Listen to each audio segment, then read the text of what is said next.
today we're gonna open with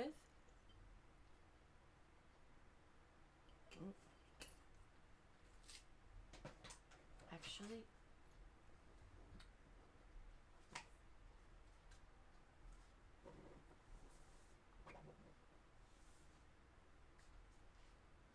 today we're gonna open with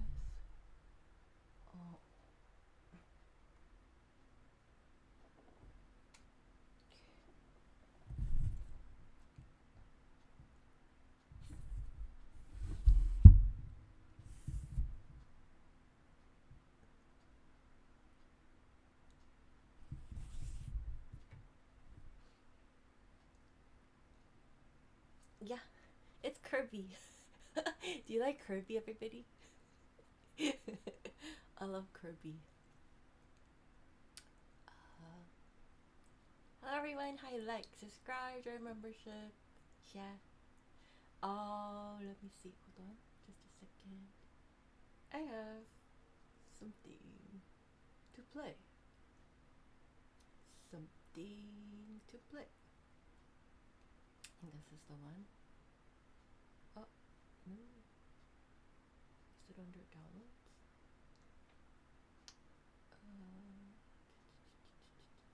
Date. This is the one. Alright, let's go ahead. And there we go.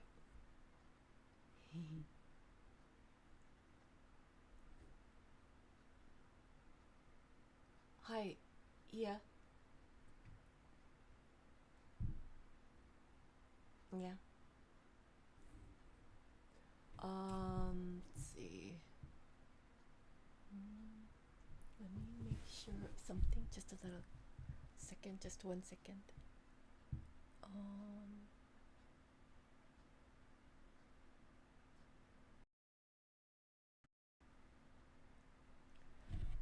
on.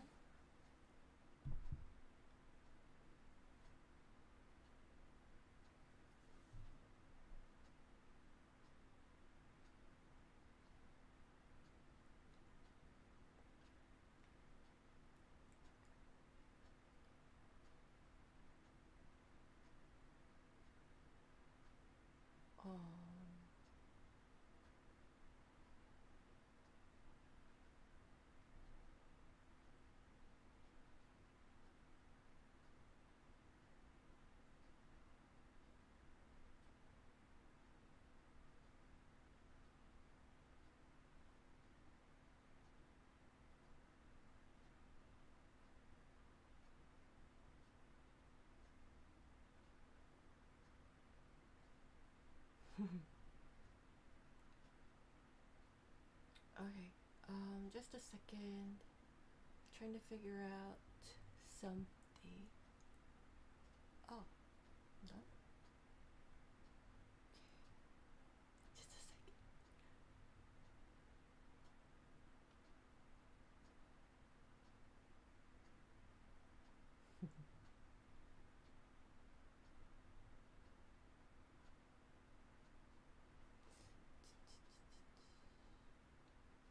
Yep.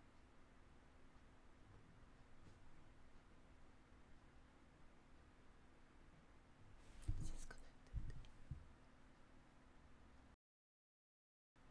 Yeah, it is. Okay. Alright. Hello. Hi. Let's see. Oh, I have this thing.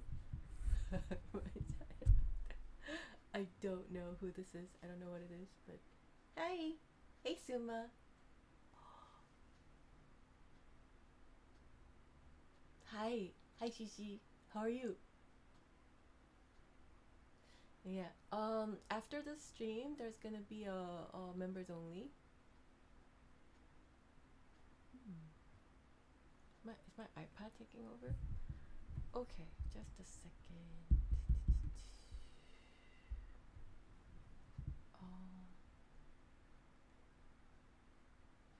Yeah, I'm not taking requests today.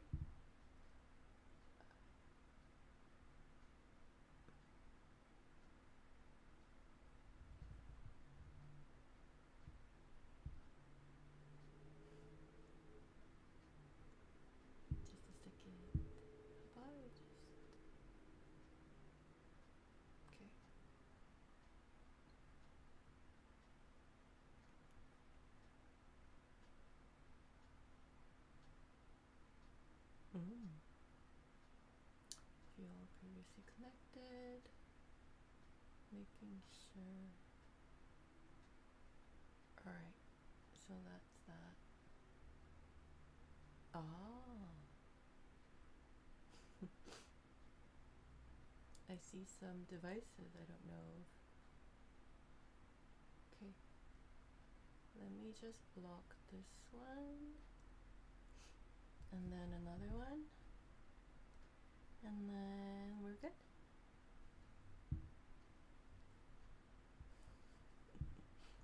I think we have perfect coverage now. Just waiting for my Wi-Fi signal to be okay so we could start. How are you? How's everybody? Like, subscribe, join membership. Hi.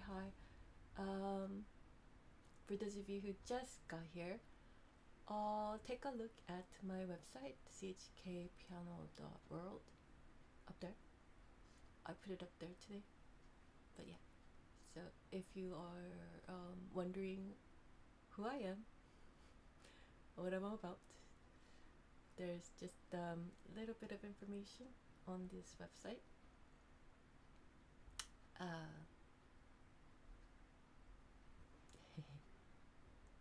So, let's see. I'll just practice.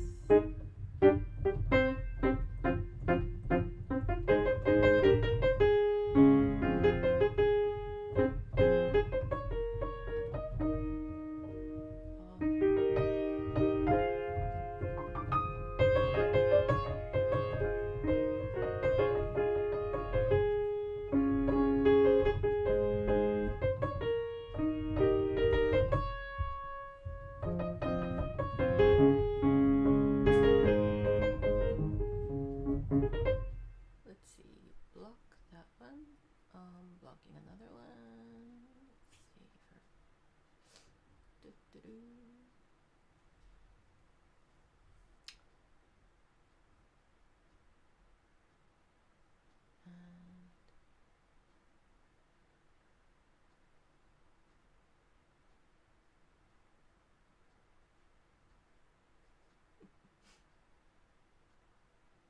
Okay.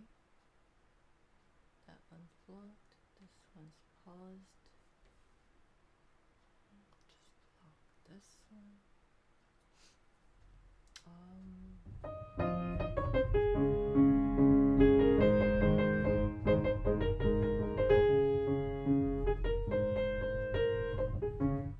Okay, I think this one's blocked. I don't know this. I've just like briefly heard the song, but it's requested by one of our members. And it was requested yesterday, and I just didn't see it. Oh my gosh. But rest assured, if I don't see a request on Thursday and I see it later, I'll still play it the day after. So just a second.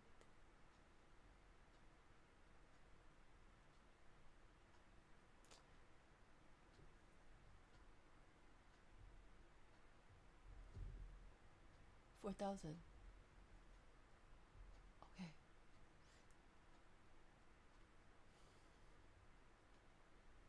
Yeah. I heard there was a lot of lag yesterday, so I'm just trying to set things up. Yeah.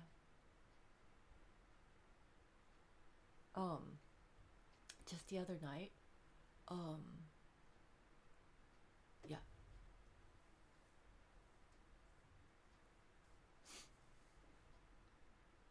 Just the other night, there was a like I detected like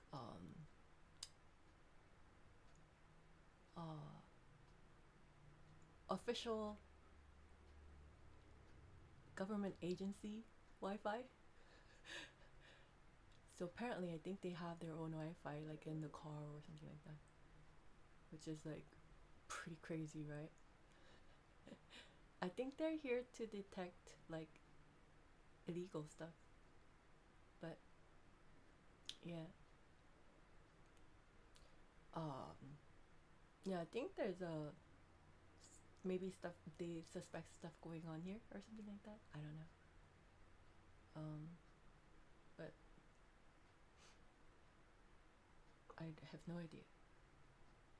It was like I was checking my Wi-Fi, something like that. But then yeah, I saw some. I saw like a name pop up or something like that, and I was like, huh, what's going on? But yeah, there's I think if they're here, there's a reason, and there's this one device that they named after me. I think I'm gonna.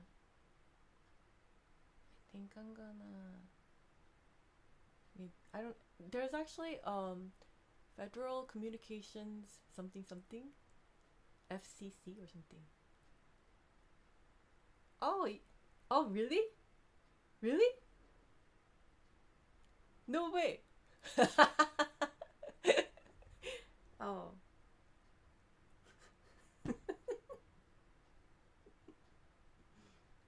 Oh. Okay, scratch that. Cross that. Yeah. Well, anyway. Um. Yeah, there's like a whole ton of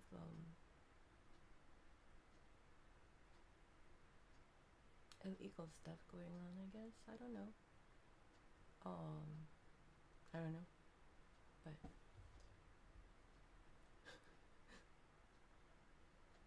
anyway. So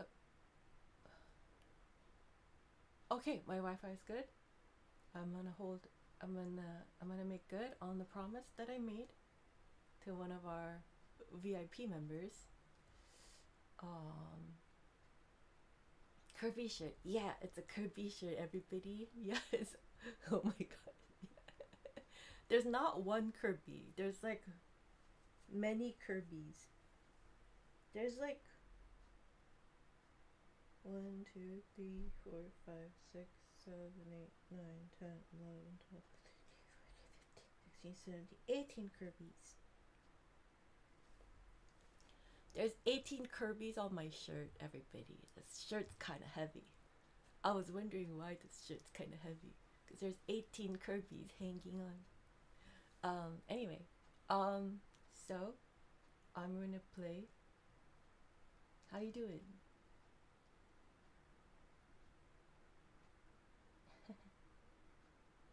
Yeah, I'm doing well.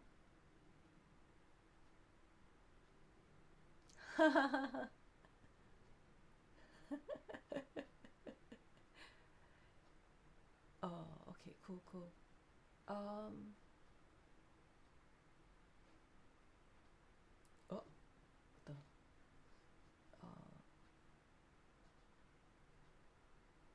Appleton, Wisconsin. Nice. Hey, I like that name. Appleton? Ton of apples. That's why you're Appleton? Doesn't Washington have a lot of apples? Washington apples. Hi, Mitch. Hello, Kirby. Yeah, there's 18 of them here, everybody. If you're gonna say hi to Kirby, make sure you say hello to all of them, yeah? Your homework for today is to say hello to all 18 Kirbys. Alright, well, welcome. And I'm just gonna play, regardless. I'm just gonna play. Okay, so.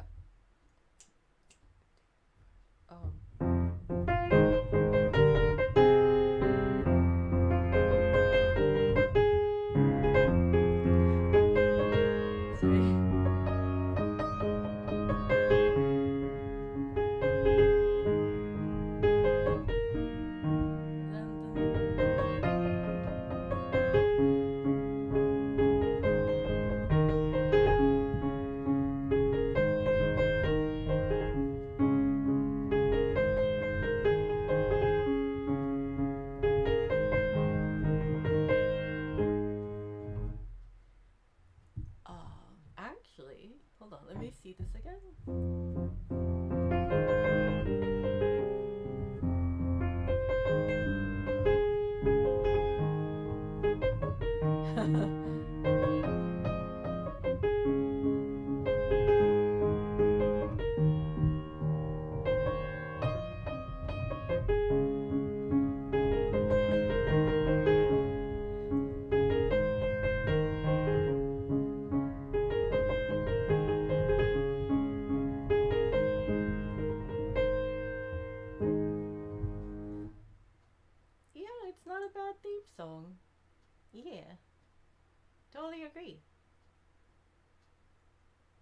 Okay, well, that was our opening. We opened with an arrangement of angry video game nerd theme music. Is that what it is? There's like no title on this PDF. But yeah, that's what we opened up with. And I hope no one's angry. But yeah. And we're all just having fun. Yeah. Okay. And I'm gonna just play today. I think today we're just gonna do a little bit more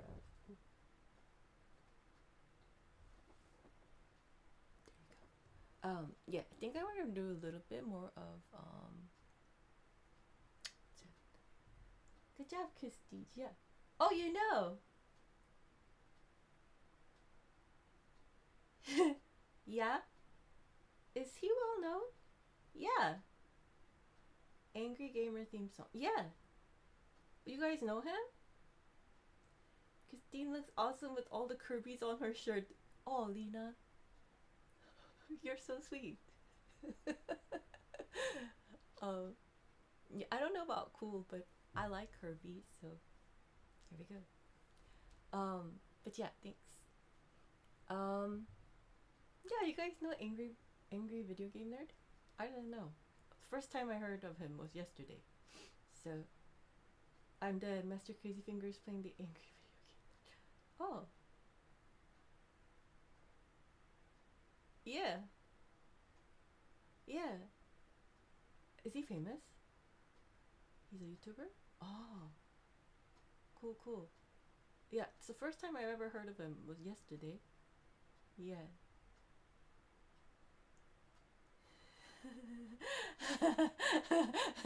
Kirby playing Kirby has no fingers.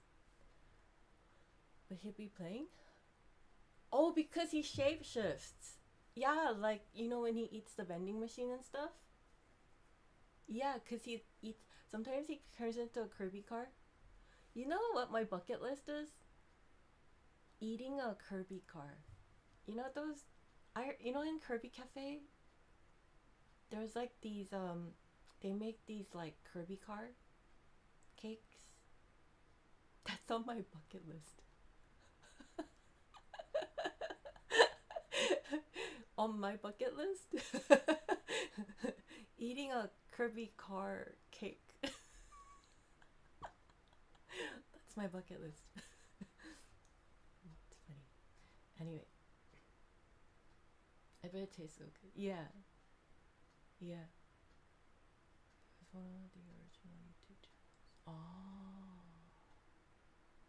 I see. Well, the notifications are working today. That's great. I hope it keeps working.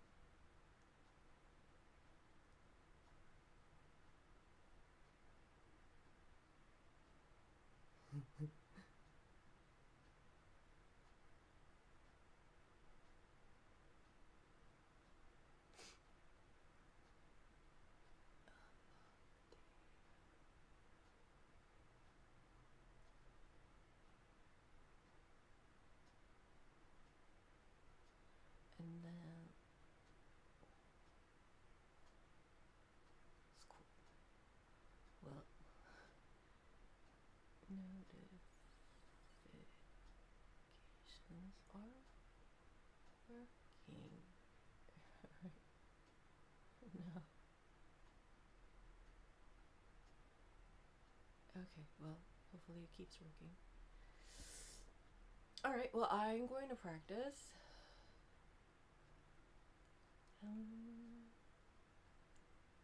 How about we... Well, I need to practice, but... How about I give you a lowdown on the minute waltz, Chopin? Let's go. I'll try not to go too much into detail. But I'll do a little, okay, just a tiny little thing here. By the way, did anybody make use of the back to school sale at Target? They had these composition notebooks for like 39 cents. I bought over 10 and it still cost me like around $5. I think in total I think I spent less than $10, but I got like a whole stack of these composition notebooks. They're regularly 99 cents each. So they're about like $1 each regularly. If you bought 10 of them, then you would spend like $10. But I spent like I got 10 on one time and it was less than $5 for that one, I think. And then so I have like just a few more than that. So in total for over 10 of them I spent like less than $10. But I think the sale's over. So why am I sharing when the sale's over? I should have shared this information when the sale was going on, huh? Next time I will. Sorry about that. Yeah, anyway, I just got really happy. I get happy looking at these. It's like, oh my gosh, there's like stuff that costs 39 cents in 2026. I just got really happy. And it comes with 80 sheets. But like I write like so big, I don't even like write in the line and stuff. So I go through these like really fast. But yeah, I like composition notebooks. But yeah, next year, back to school shopping. Go to Target for cheap composition notebooks. So I'm ahead of schedule for next year. Yeah. Sorry. Oh, I should have said this during the sale. Anyway. Okay, Chopin waltz. So this is analysis. I'm just gonna do. Okay, so Opus 64 number 1 is the actual analysis. Okay. So I'll just go over a little bit of it and then I'll write down my thoughts. Yeah. 39 cents. I missed that. Yeah, Target was having 39-cent composition notebook sale. And you know the plastic binder? So like, okay, so I went to Staples cuz I needed to like make copies or something. And then my copying bill came out to be like 230 something just for like a stack of like paper and stuff. So I ended up just buying like a whole bunch of like printer paper and then like ink so I could just print it at home. But like but then I saw these like Pentel, you know, those like polymer whatever, like the white erasers. So I was like, oh my gosh, Staples is having a sale, 3 for $2.49 or $2.99 or something like that, back to school sale, right? So I got it thinking like, oh, I got a great deal. And then I saw the same ones but it was like 4 in a pack at Target and it was like 2 something, but it was like you get 4 instead of 3. I got gypped 1. Anyway, so just in case, like if you ever need like school supplies, go to Target, and especially make good use of like their back to school sale. Every year they have really good deals. Anyway, so I bought like a whole bunch of, I bought these like thick big pencils too, and like a lot of gel pens and like pens and stuff like that. Anyway, just it's over though. I should have shared it. I should have shared the information. Sorry, Lena. Sorry. Next time I'll tell everybody while it's going on. Yeah. Anyway, I'm just gonna do some Chopin minute waltz. 40, Opus 64, number 1.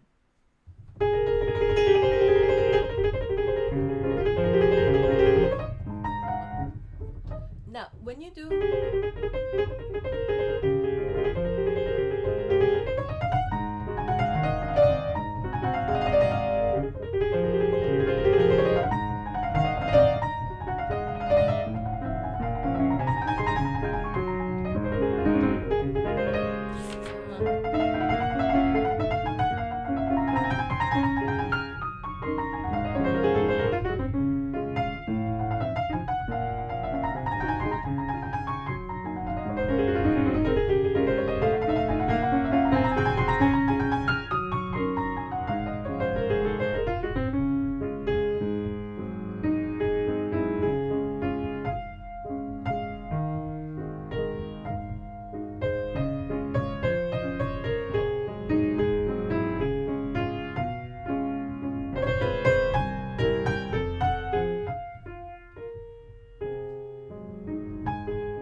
is all gonna be intellectual property of Dr. Christine Hye-Su Kim. Me. AKA also known as Chkpiano, CHKPiano. Well, what I'm about to share is gonna be based upon I won't share too much about anything in depth, but I'll share this much. Okay, so for one, okay, this piece begins with a trill. Now, has there been other pieces that begin with a trill? Yeah, tons. I mean, it's nothing really, it's not anything special. So when a piece begins with a trill, you know, it doesn't mean anything special. But in this case, because Chopin's a genius,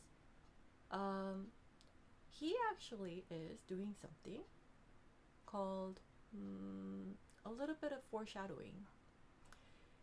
So he doesn't always foreshadow with the trill, but in this case, he kind of does. This trill is 2 notes.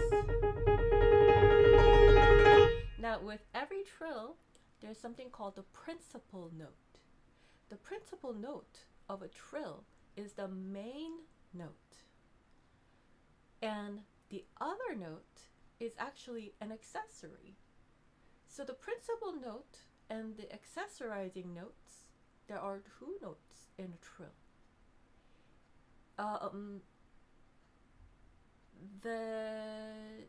You might say, well, there's 2 notes and they both equally get some time, right? Then how do you know which one's the principal note? In this case, the start of it. Does the trill always start on the principal note? No. Usually, there's conventions on these and people spend hours fighting over Bach ornaments and things like that. So I won't get into that because I don't like fights. I don't like conflicts. I'll just stay away from it.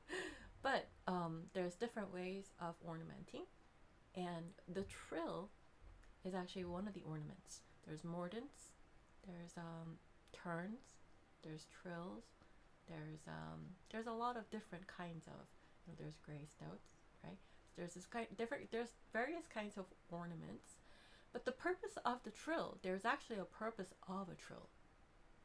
The purpose of a trill is to prolong the principal note, this note. So we might think, oh, the trill, you know, it's a trill. But no, there's actually a musical reason for a trill. So the trill, this one, principal note, instead of holding this, because as soon as you play something, it vaporizes, right? So then you hold something, right? Then this is a principal note, you repeat it by going to the other note. And so you repeat this note with the trill. Now he's re-establishing this A flat. This A flat is actually a 5 of the D flat. So this A flat is not the tonic. It is not 1, but it is actually a 5. Anybody who knows the significance of a 5-to-1 progression would know that he's making a long dominant pedal going into the 1. But he still doesn't change it. You know, so normally, right? So the normal thing to do is, since you're making a big 5, right? Since you're making a big 5 statement,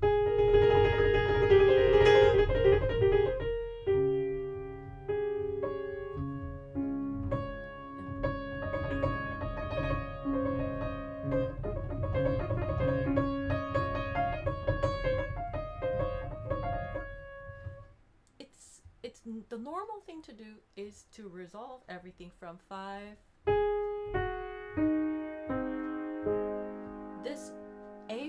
the single A flat. Remember what I said about a single note representing a whole system? So this A flat is basically standing for an invisible. This is the and then that's the opening of the minute waltz. So this A flat is actually holding for this. It's a representation of single representation of this chord.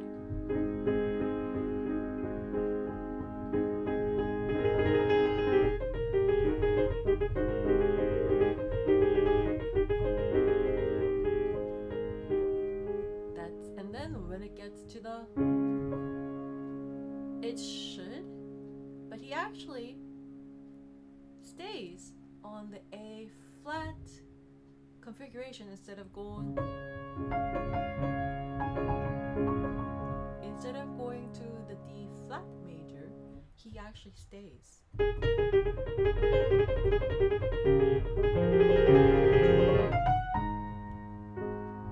He says, yeah, we did enter D flat while I was on the 5 pedal, but I'm going to keep this configuration going. We're not going to stop for the entrance of the 1. Granted, yes, the fifth pitch does exist inside D flat chord. That fifth.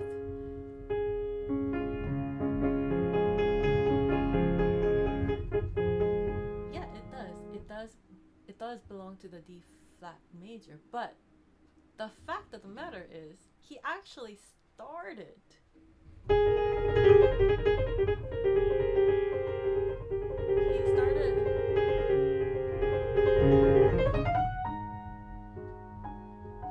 And he goes straight past the 1, 2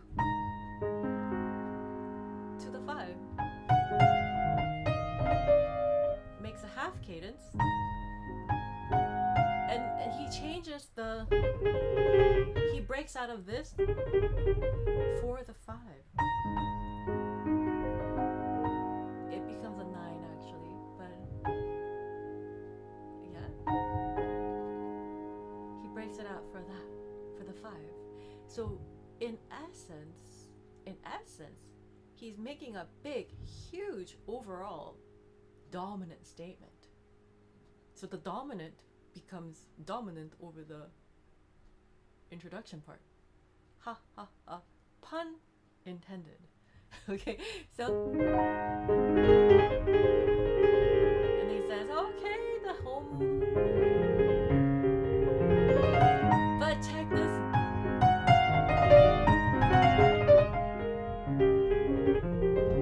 And he resumes.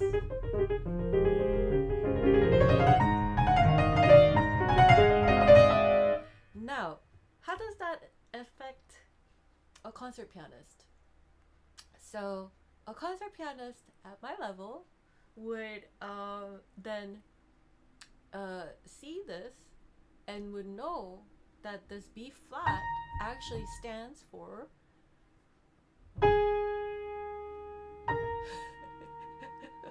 we start with the A flat and then he moves to a B flat, which is just a second above. That's all he's doing.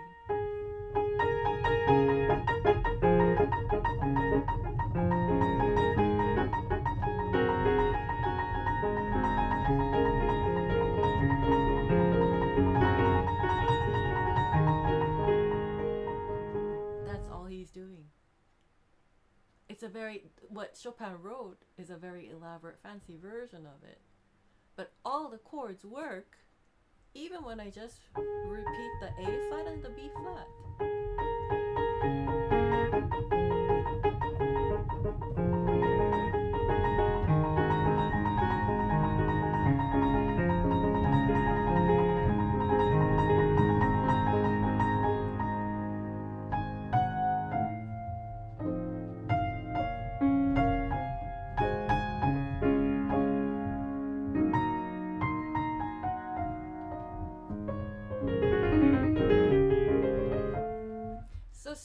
parts, what I'm trying to say is, not all parts and not all notes are created equal. Some notes are more important than others. And if you just look at the score, you might be surprised to know that it might not be the ones that you think is important. So as a top concert pianist, what I do when I bring this to life is I make sure that I know the significance of every single note. I study the significance of every single note. So a correct performance of this is that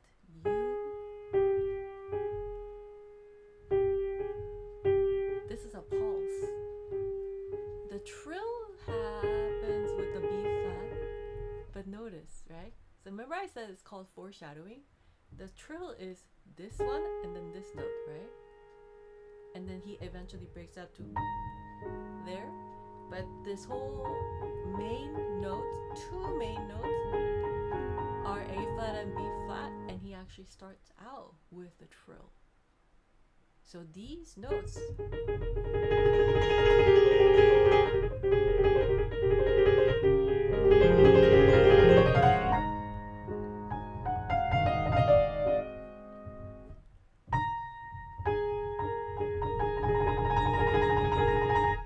two notes at the very beginning. This is why I call, now this is not even the hardest level of Chopin. This is the easiest level of Chopin, one of the easiest levels of Chopin. This is what he does with one of his easiest levels. Okay, let alone, let's not even go into the Chopin Third Sonata, his monumental work, right? So let's not even go there, because I'll tell you something. In Chopin Third Sonata,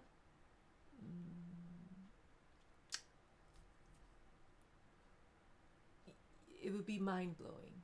If I told you everything that's inside the Chopin Third Sonata, you would be mind-blown. But yeah, just for this 1 minute waltz, he does all that setup. There's a setup, and then there's execution, and then there's all this middle level in between, and then there's all this in between, and then all that's going on. Do most people realize this while they're playing this Chopin waltz? No, because their playing doesn't show it. By understanding this concept, your playing would show these concepts. That's the role of a performer. The role of a performer is to convey what we know in theory to life. So here's it. Now he is. Everybody says it's just a trill. It's just a trill opening. It's just on the fifth. Yeah, no. He's saying I'm going to use the A flat and the B flat significantly. That's what he's saying. Chopin's, he's a crazy genius. We're talking, there's levels of geniuses in music. There's levels of smartness, there's levels of intelligence, right?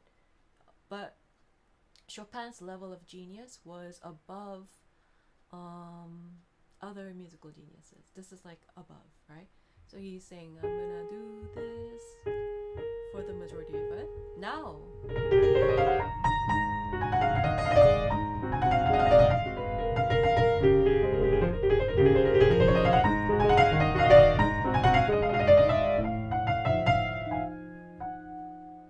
some passageways are gonna be a lot more structural, a lot more important.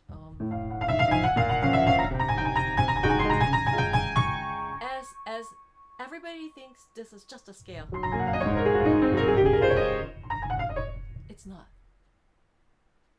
He's actually, this is structural.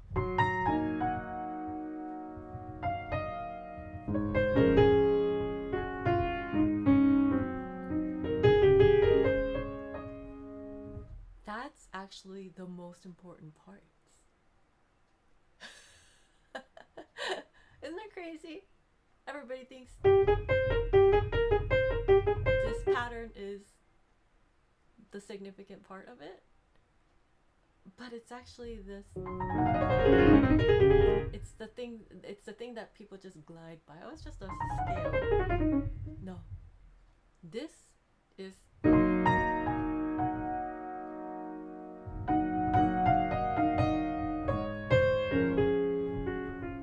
There's actually a pickup to the next part. So.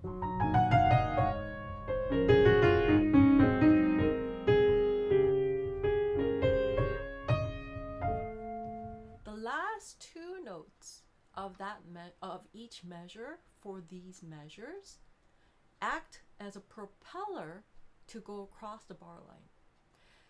Most songs, most composers, they organize each phrases, each whatever through like a bar line, like a measure by measure by measure by measure, and these act as like a box, like when you box an ornament, like Christmas ornaments, you put them in a box and they belong in a box, and they come in a box, or like a cart, like a dozen container of eggs, comes in a dozen, it's boxed,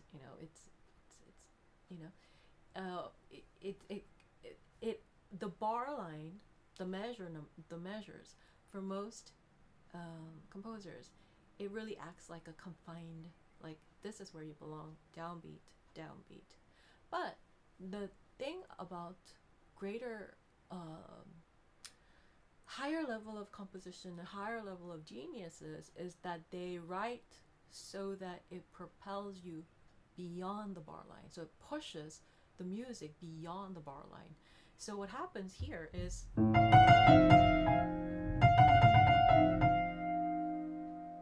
and hardly anyone notices these, but the music, this is actually a turn. He actually wrote out these ornaments. So all of these are ornaments. He wrote these ornaments out. It's just a succession of ornaments. And the only non-ornamental stuff are the scales. So in a hierarchy of the minute waltz, the materials in the right hand, because everybody says, oh, there's no melody, right?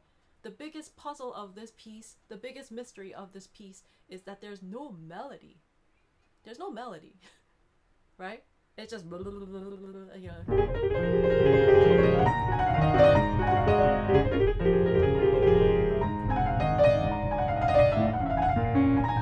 And then so, since there's no melody, let's just make it up for it with speed. Let's just go really fast.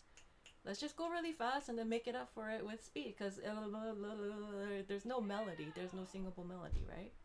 So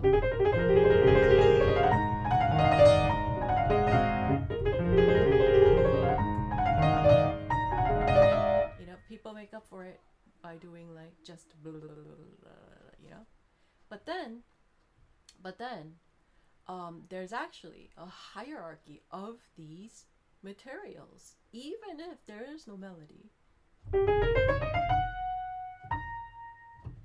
The scales are made structurally, and the ornaments act structurally, and they act structurally towards the end of each measure.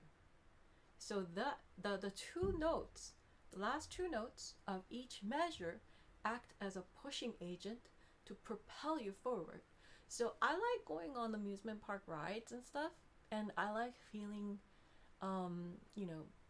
just the rides itself, and I really like the Small World ride, and what ends up happening sometimes is when you have too much people in one boat, the boat doesn't propel forward, so the cast members come and then they like push you, but then like if you're just riding on the boat by yourself, like which I have done before, just you on a whole boat by yourself, then you actually when the water, because it's with water current, but that there's like a little belt or something that kind of goes boom, like that, and then you kind of get jolted a little. There's like a little jolt of like movement so that you like float along. But these last two notes of each measure so yes, even when I'm on the small world ride, I'm always thinking about music. Wherever I go, whatever I do, I'm always thinking about music. Yes. So but like, so these two notes, last two notes, act as a pushing agent towards, like, here you go to the next measure.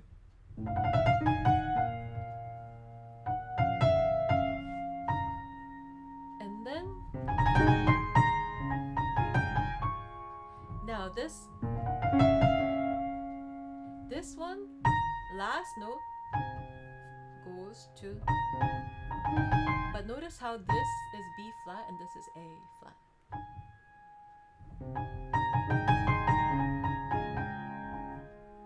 That's actually how it concludes. But then the last note,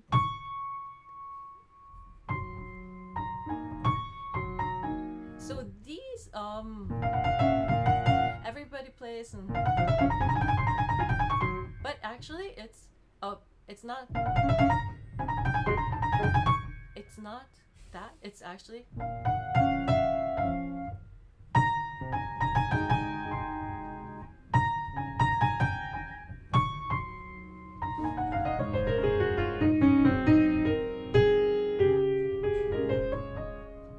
there's actually a descent. And that's actually it's the pushing agent that pushes you across the bar line. Even though, and I've said this before, even though we've heard Chopin plenty of times, Chopin is played all over the world, all across the world. Everybody plays Chopin.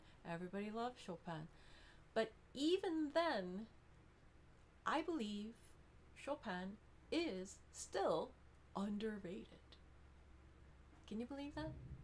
The most overplayed composer of, one of the most overplayed composers of all classical genre, I believe he's still underrated.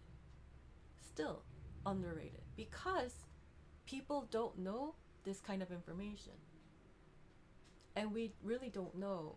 I mean, I do. I know. But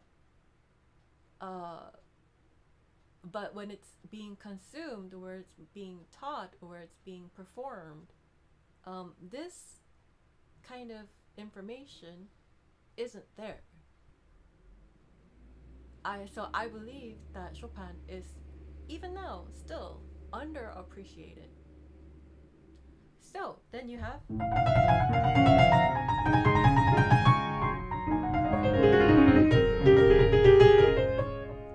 there, and those are all structural. Every time you have a scalar passage, it's a lot more structural than the coiled ones, the coiled figures.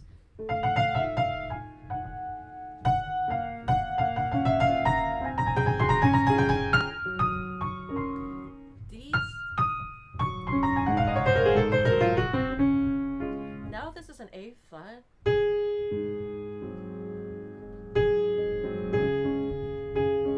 Now this middle section is it's still underrated. This piece is underrated, Chopin is underrated, all of this is still underrated. Because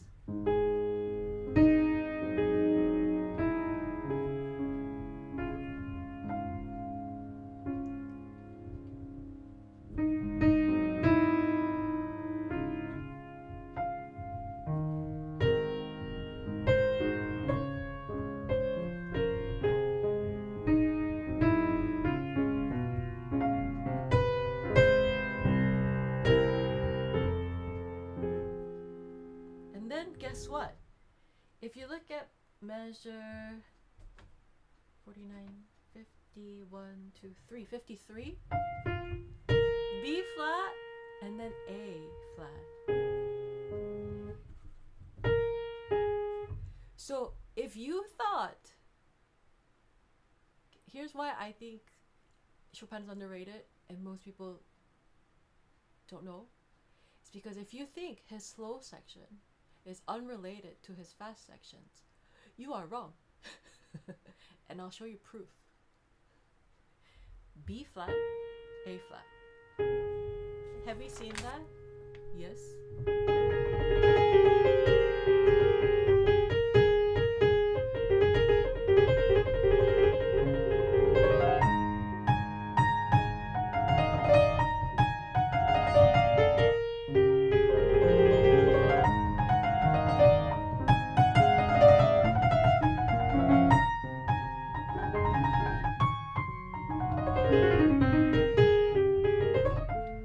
It's everywhere. It's everywhere. It's the same materials. He's using the same materials in the fast section, in the slow section. It's all connected. Everything is connected. And is it just in this easy waltz that everybody plays and people think it's like a beginner's piece and, you know? No, it's just all connected, all part of the same thing. And guess what?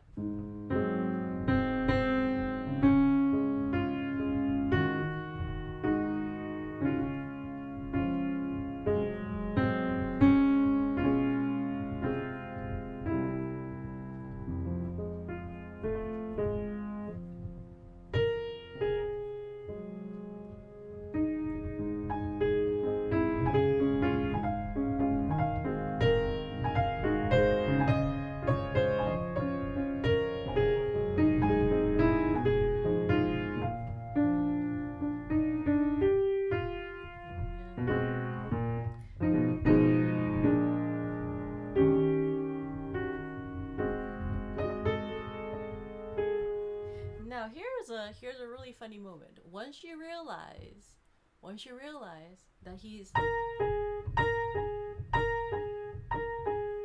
basing the entire thing on the beginning first, on that trill. Once you realize that trill is the essence of the entire piece that he's beginning on, that seems very frivolous, very just, it's just a trill. No. The entire piece is built upon that trill. Then you get to measure 67, and there's actually something that catches everyone off guard. And it's that pivotal moment, right? 67, you get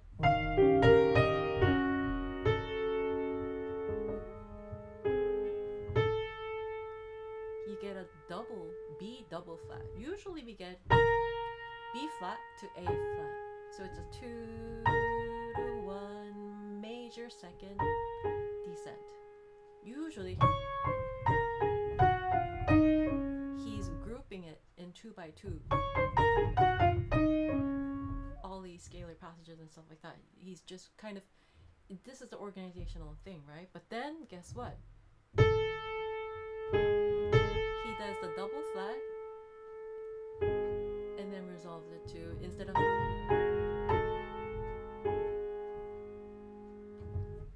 and I bet you he was kind of frustrated that most people didn't get his humor. But we get it, right? Now we all know it. We are all in it together, all handful of us. Yeah. That's why I feel bad for classical composers who are geniuses beyond, genius levels, right? Because people talk about like astrophysicists, like they're the top levels of geniuses. I kid you not. These classical geniuses, these classical music piano composers, geniuses, were at the level of astrophysicists. Chopin was as smart as an astrophysicist, and I could prove that to you in an instant. But I won't go there right now, and I won't get there today. But I'll prove to you. I could prove to you that Beethoven was at the astrophysicist level. Chopin was at the astrophysicist level. And every one of these geniuses, composers, are at the astrophysicist level.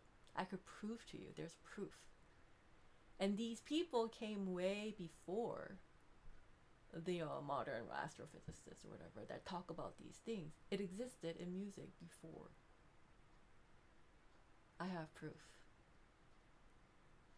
Anyway, so that's why classical music is the most complex form of art. Classical piano music is the most, without song, without words, it's the most complex form of music.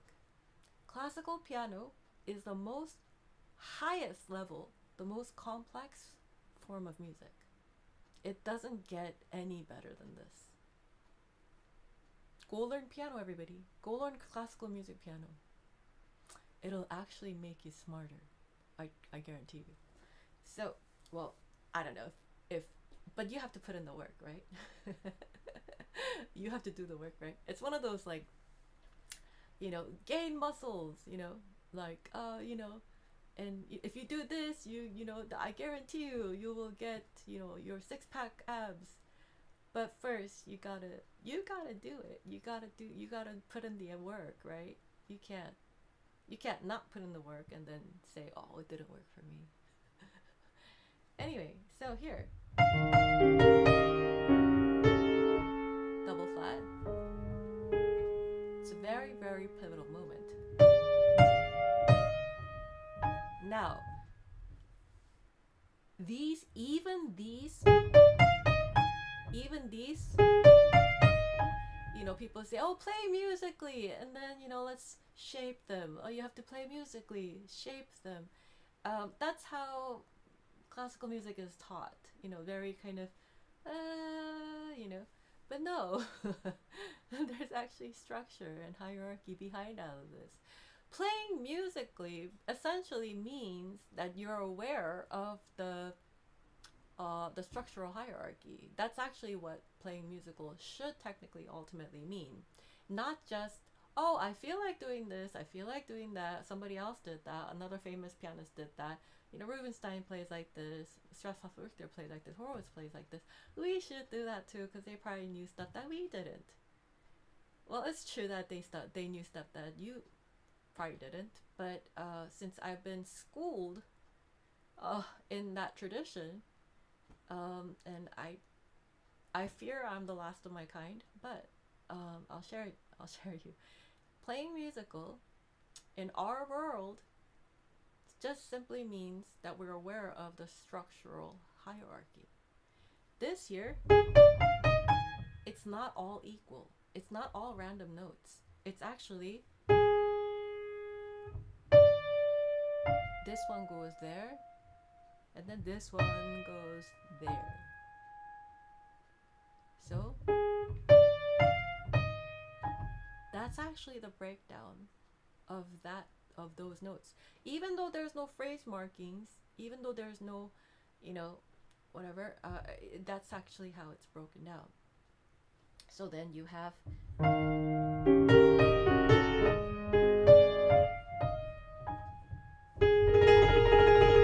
and this trill returns. He ends up at A flat here, and then he doesn't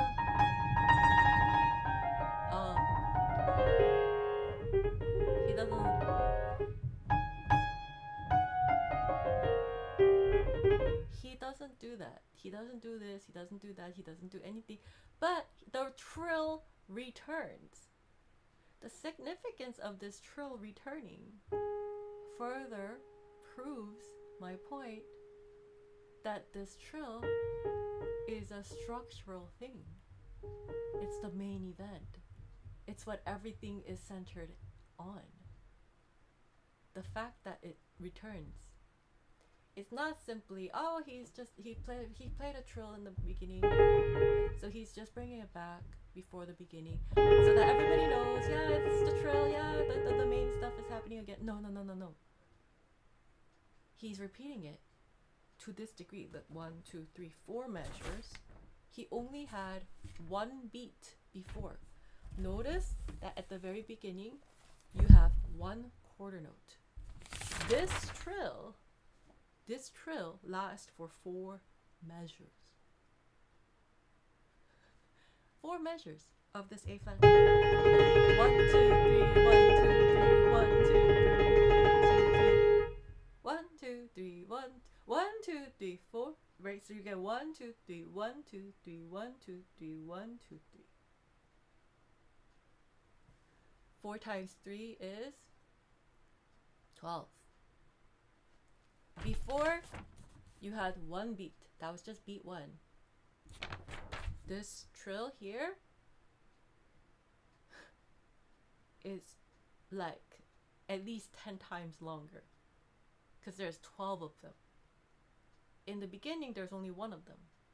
But here, we have 12 of them. It's structural, this trill. It's not fluff. 1, 2, 3, 1, 2, 3, 1, 2, 3, 1, 2,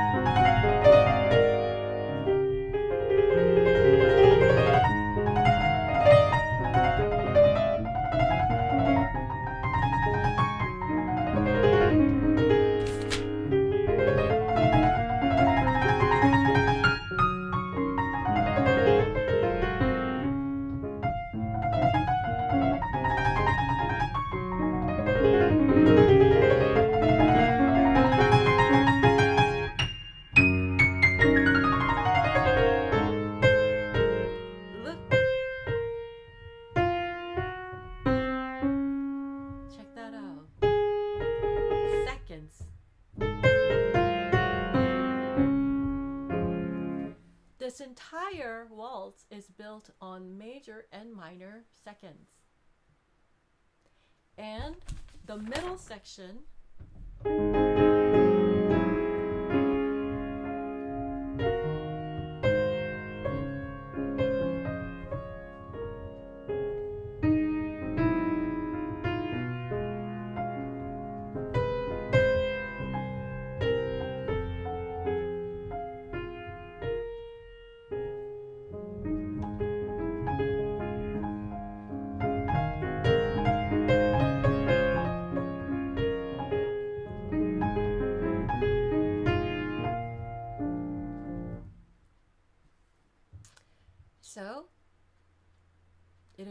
much more brilliantly constructed, meticulously constructed so, than most people realize. That's why I believe in revisiting the old classics, because the excavation didn't go deep enough. The understanding didn't go deep enough. Anyway, I'll play this again and see if you could point out every single minor and major seconds that happened within this piece.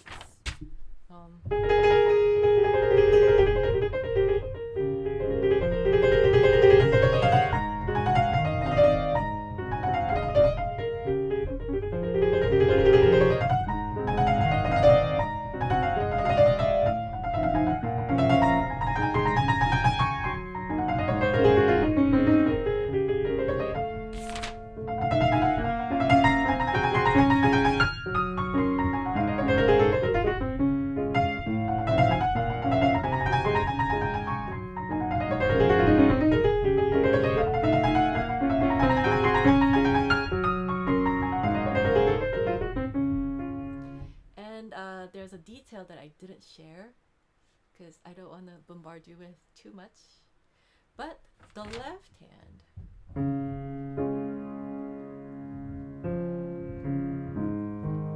it bounces around, but then when you get to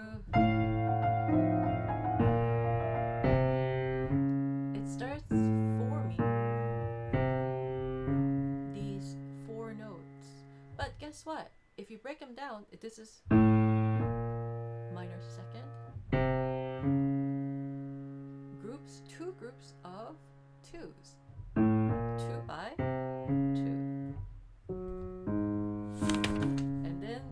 And he goes, if you didn't notice it before, remember what I said about Chopin being frustrated at his audience? He's trying to make it very obvious at measure 29. He's kind of annoyed. He's like, if you didn't notice it before, I'll make you notice it now. And one might say, well, yeah, sure, we've heard. There's nothing very special about that. Actually, those are linked together. It's been going on, but he's actually linking the 2 together. And guess what?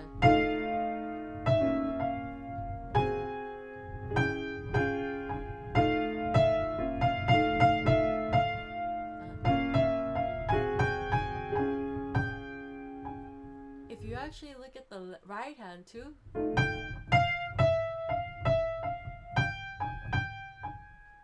he's actually reversing the descent, remember? Coming down, and then when he does break out of that, he goes like this.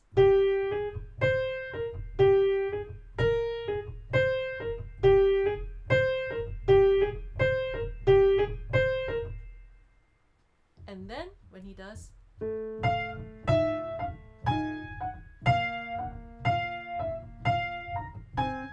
but if you do it structurally, then it's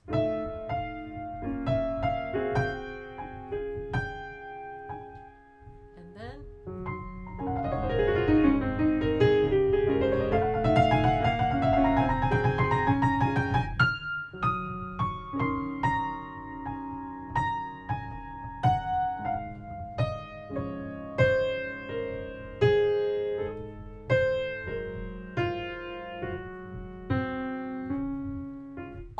pairing of those seconds inside the scales that coming down, all the pairing, the timings actually line up.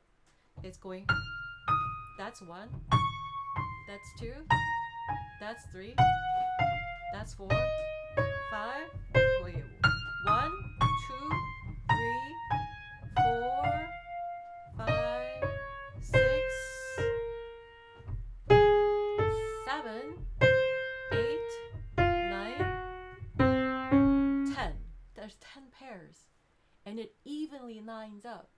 So when I say that the scales actually are more than it's not. It's the stringing of the minor and the seconds, because that's how he heard it.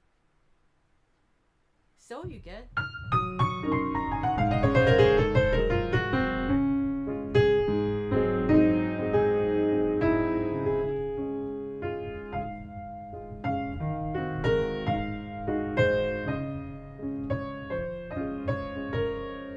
now this 4 here, it's this one, so this pushes there, and then it's not that. It's actually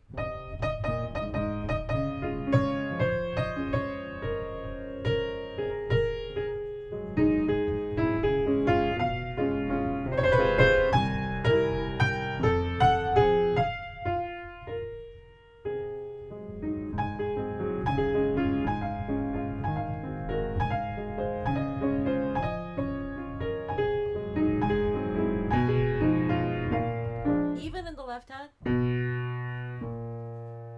he inserts these things. Now here,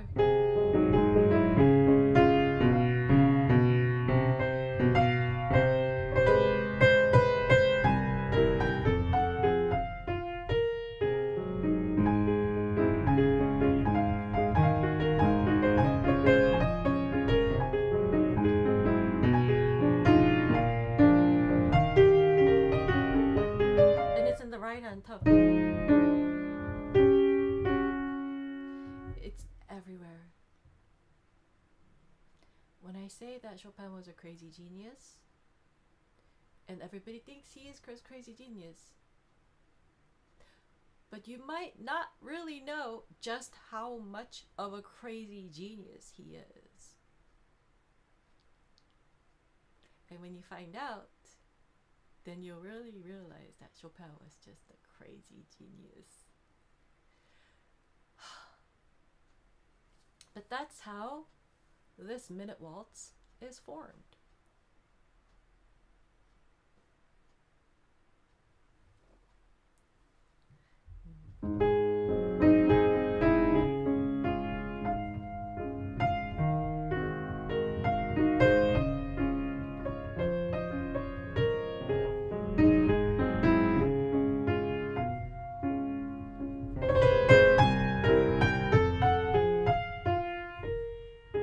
And if you notice on measure 41, 42, 43, 44, 45, 45 and 49, 50, 51, 52, 53, those two measures, if you look at the phrase markings, the A flat acts as a end of one and then beginning of another.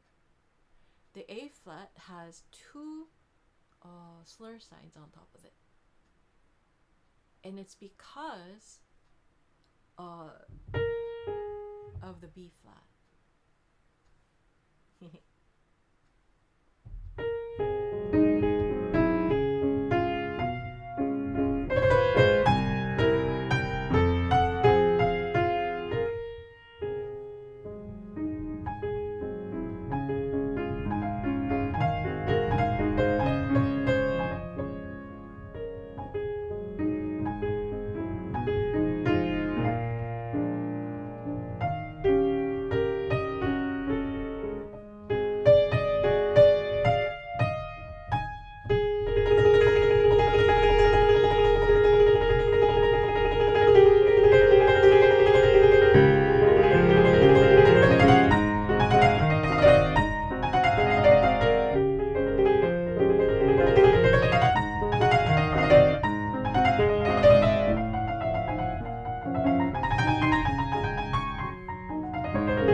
And the significance of the last run is epic because remember, prior to this, he paired everything in two.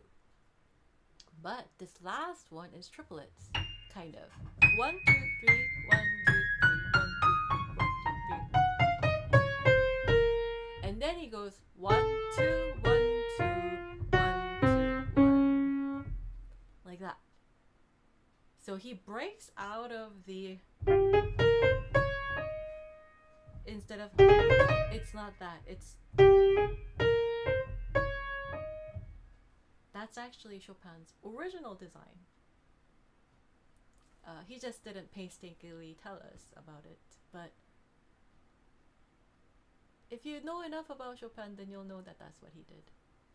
And the proof is in the score. If you get a good score and you study it, you'll realize the way he organized everything, it just it shows on the paper. Once you see it, you can't unsee it. Anyway, like, subscribe, join membership, intellectual property of Dr. Christine Hye-Su Kim. This analysis is my own.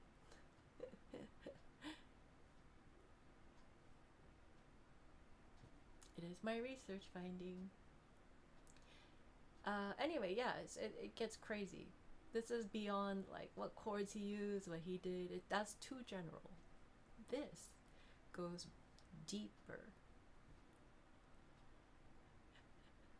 And imagine if Chopin did this with one of his easiest works. Imagine what he did with the other works. So reevaluate Chopin, everybody. Like, subscribe, join membership. Intellectual property of Dr. Christine Hye-Su Kim. Thank you.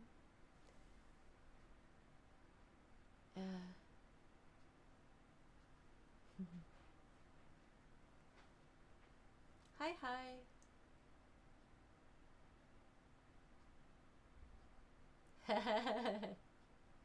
Cool, cool. Cool, cool. All right.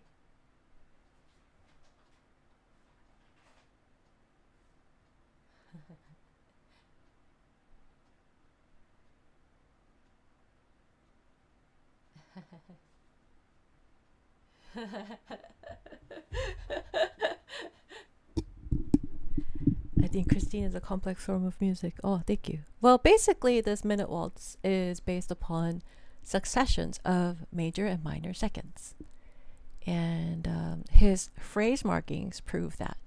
And the middle section and the greater sections are all made up of the same genetic makeup.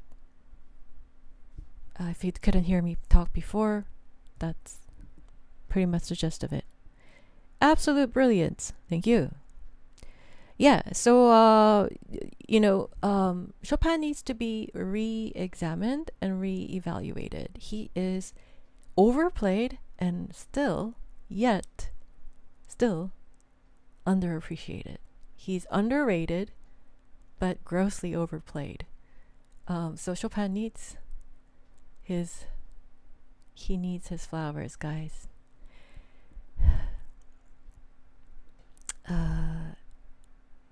To be a genius is to be misunderstood. Absolutely, yes. It is true.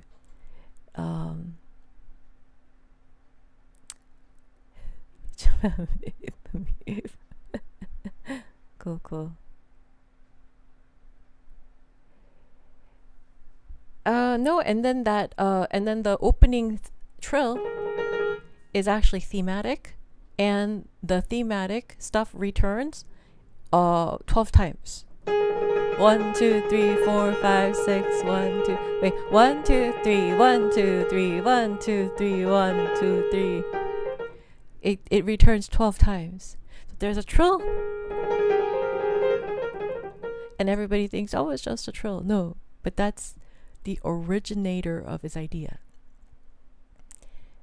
which is brilliant, right? Well, intellectual property of Dr. Christine Hye-Su Kim. And yeah.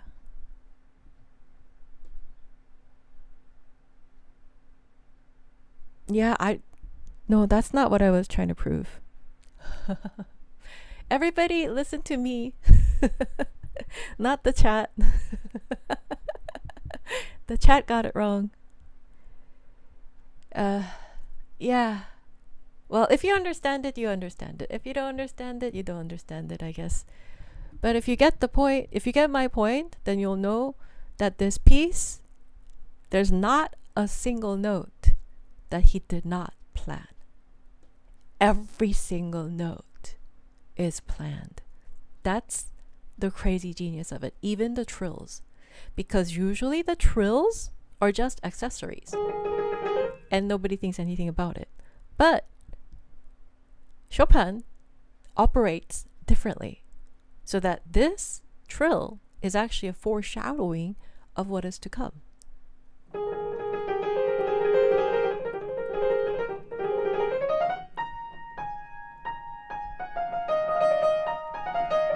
And you know what? It makes sense on a macro level and a micro level. Yeah, if you know enough about music theory, this would be mind-blowing. But if you don't know enough, then it would sound very like, oh, okay, just another musical analysis.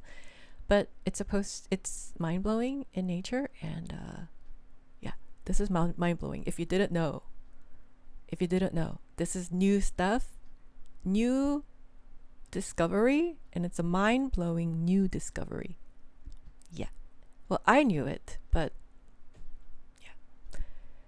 Most of the world, if not all of the world, this is news to the rest of the world, that Chopin used a trill structurally, like a principal idea.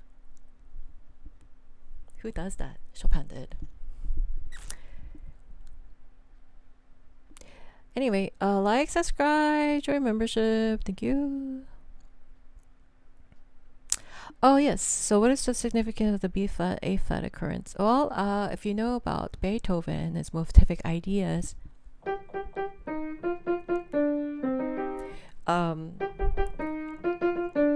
that's motivic, right?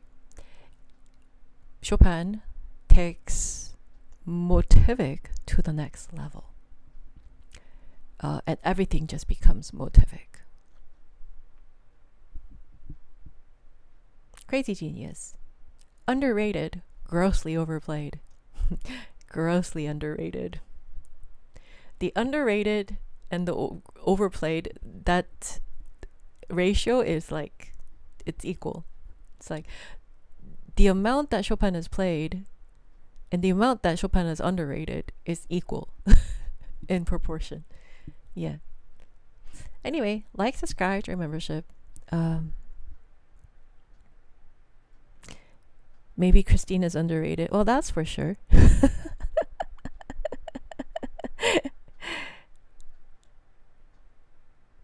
Yeah. Well, I guess because I'm not getting like a wow from anybody. I guess you don't know music theory. Okay, well, when you learn enough about music theory and what compositions actually do, just know that not all composers are geniuses. Just because you compose something, just because you write a song, doesn't make you a genius. Writing a song, writing a composition is not the highest level of musicianship.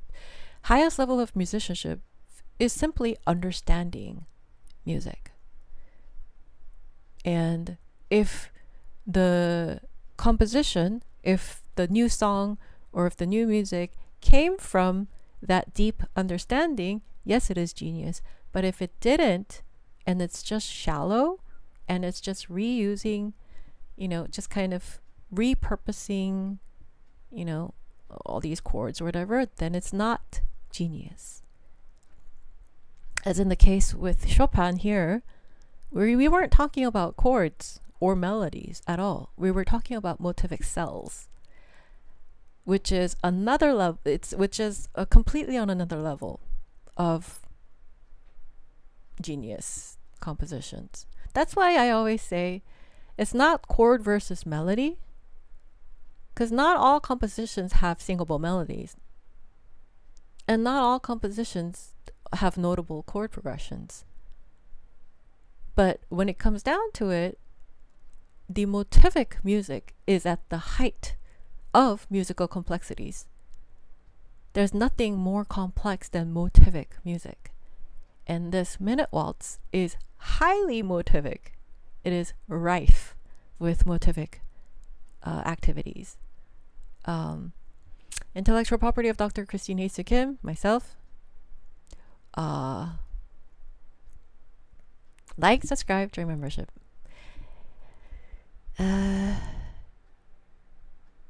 Was Gershwin giving Chopin a shout out in Rhapsody in Blue?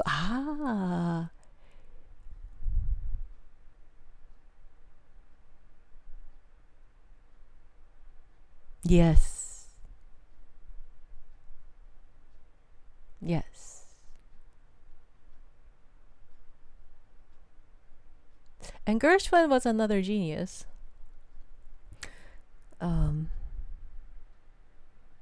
Yeah, he is. Chopin is grossly unappreciated.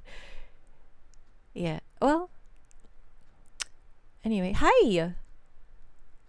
Yeah. No more paint the night parade, Christine. I'm sorry, Sanchez.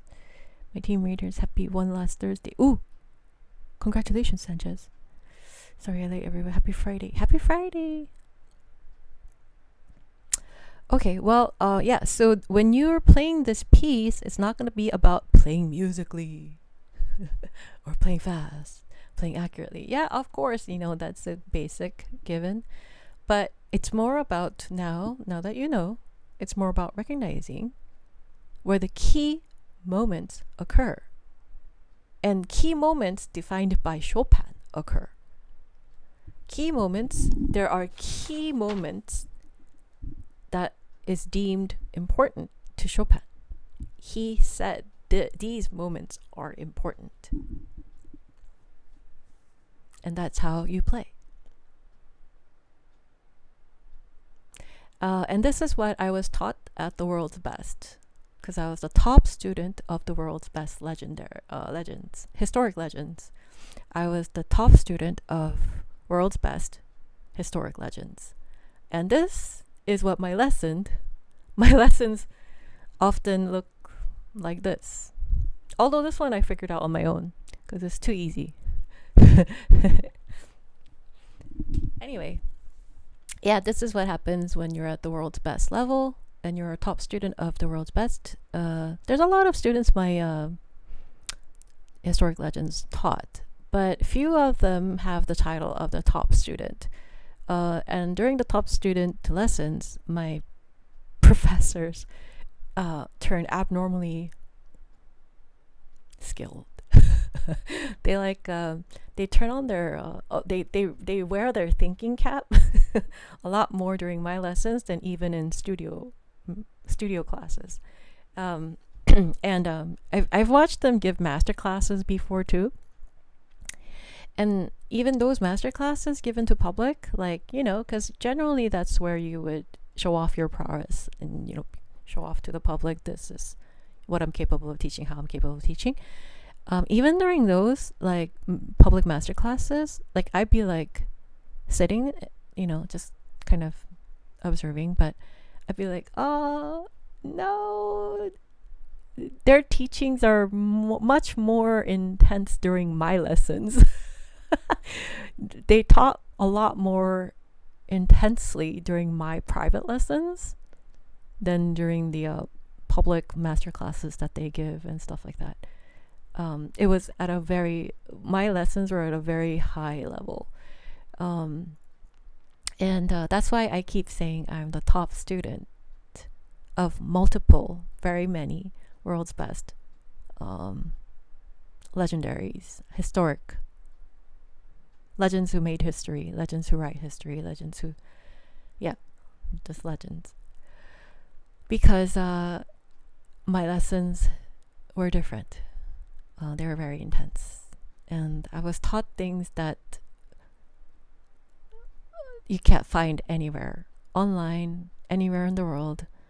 There's stuff that I know that no one else knows, that I have yet to share. So this is only 20% of my skills and 20% of my knowledge. But one of these days, one of these days, I'll go full out. Anyway, subscribe, join membership. I'm just gonna practice this a little bit more, and then I'll go to another one. I'll make another demonstration of another composer or whatever. Do you know the names of the tunes? Absolutely, yes, sure. Ooh.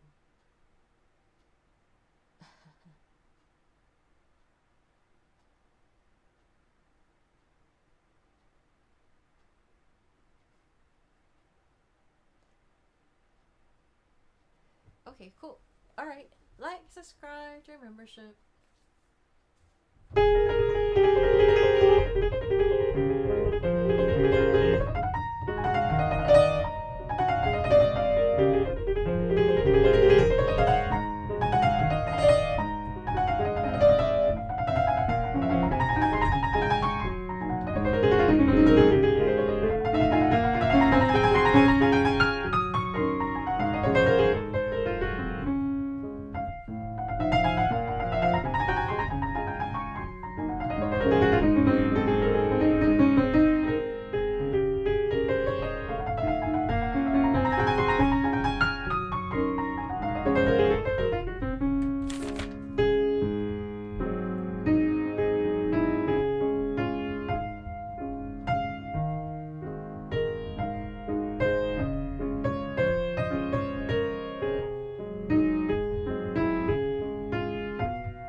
even the inside notes in the left hand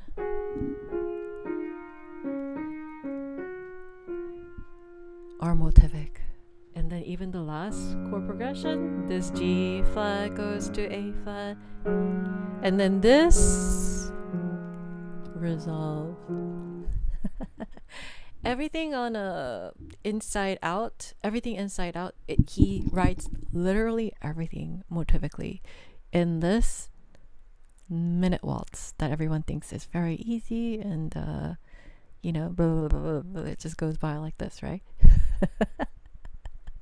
There's so much packed in.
Thank you. Like, subscribe, join membership.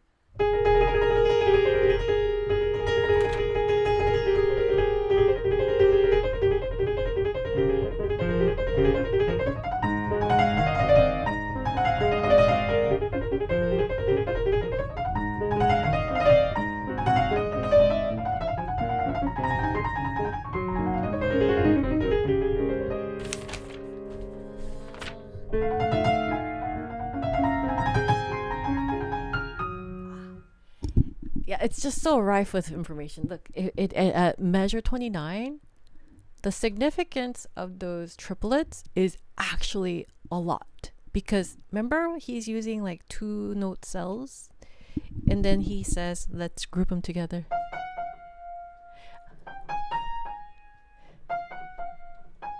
He's turning them longer. Yeah, little things like this. It's actually, a very good sign of very good, it's a genius sign. Yeah.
Well, like, subscribe, join membership.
Right.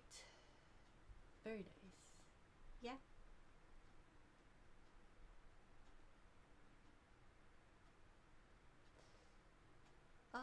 Hello, welcome. Like, subscribe, join membership. Hi, hi.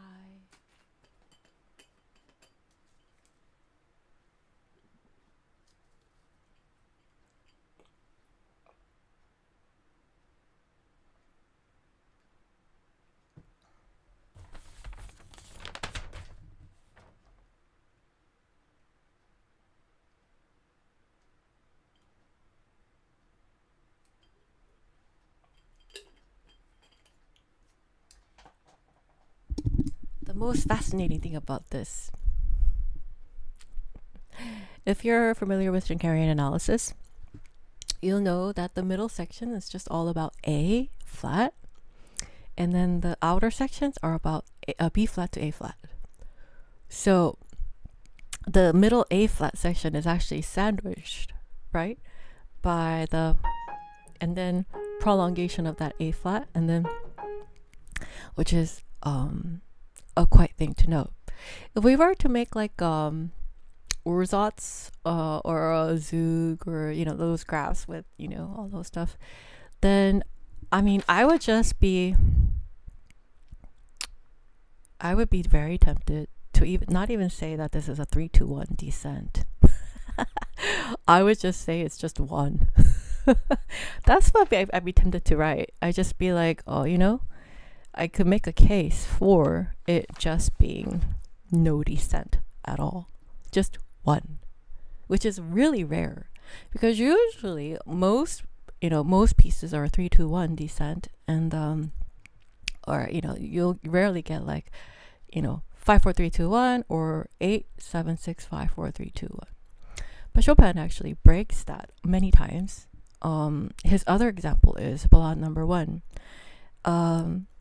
But yeah, in this case, if Dr. Robert Moore is around, and he says, well, tell me what it is, and I would just be like, Dr. Moore, you can't find a 3, or it's not significant enough. And you would be able to say like it's just 2-1. So then, I mean, I would try to, but then maybe he'll know something that I don't know, because he's one of those geniuses that know more than 99.99999999999999999 rest of the world. And he's the one that I learned all my theory stuff from, essentially. So yeah, and he used to teach at Yale. But he liked Southern California weather better because of his health conditions.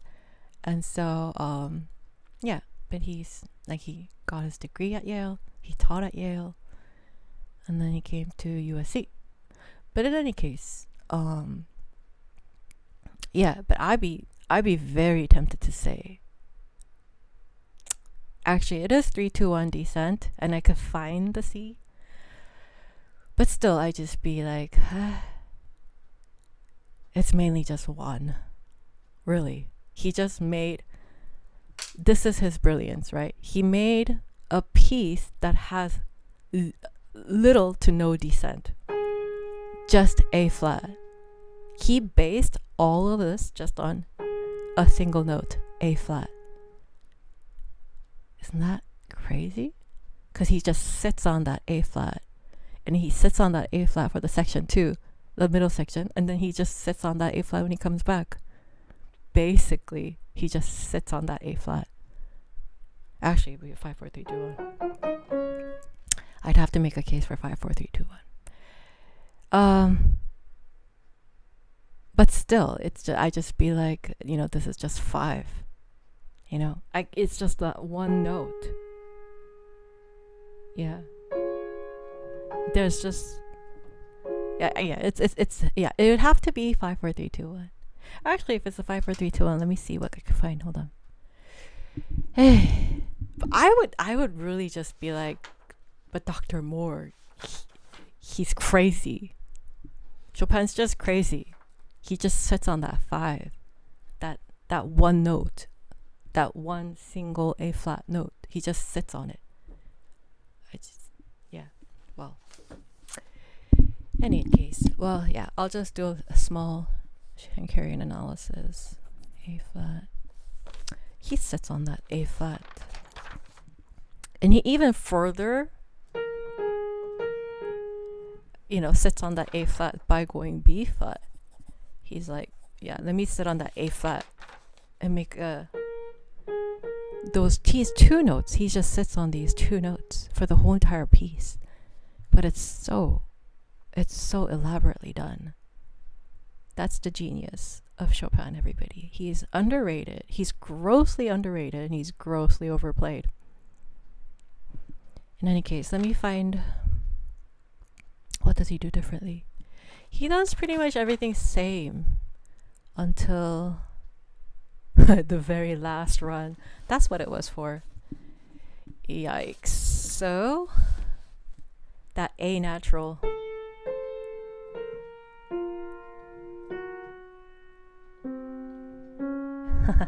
that A natural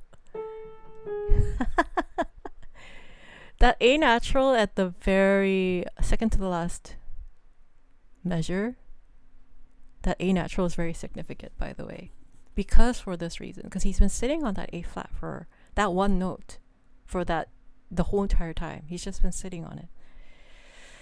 Okay, well, let's see if he does a structural descent. Need to look for a G flat structurally.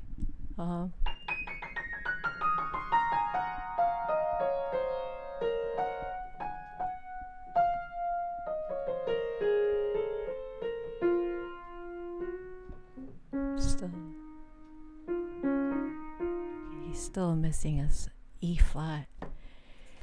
He is still missing his E flat. I kid you not.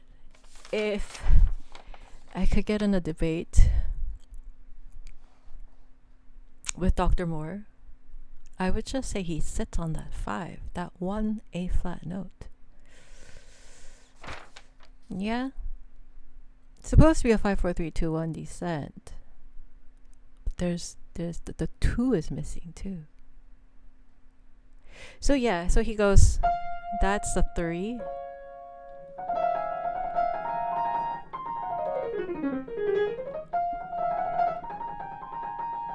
So we descended until 3, but where is the E flat then? That's the E flat. Okay. Ah, that's annoying. Okay, so we found the E flat. E flat, the final rundown. At the very end, the final long run down is E flat. So that's the descent. And that's why we don't have it right before.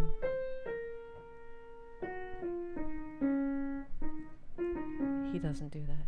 So he does that there. And then like 3 registers up because he didn't want to make it obvious. Alright, so we get, where's the G flat then? We get the A flat again. And he does G natural, G natural, G natural, G natural, G flat there.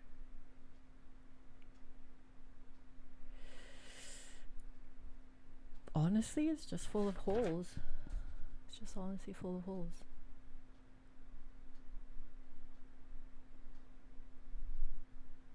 That has to be one of these. No, no. Here is one of these. Just that's the final long run. The final long run. I conclude the final long run. There was a purpose for that final long run, huh? That final long run contains pretty much 4, 3, 2. And then we, because even right before it, we get a G natural. The G natural, he keeps writing G natural and B flat, which envelops this, A flat in a cocoon. It's like an impenetrable cocoon. That's annoying. Anyway, so that long run at the end is structural, further proving my point that the scales in this piece are all structural. Really weird, right? Because scales in any other piece of music is not as structural as in this piece. But the scales in this piece is actually structural material, which is, if you know enough about music, you'll realize that this is groundbreaking, mind-blowing. This is like perhaps one of the biggest discoveries ever. But I guess I'm in the wrong crowd.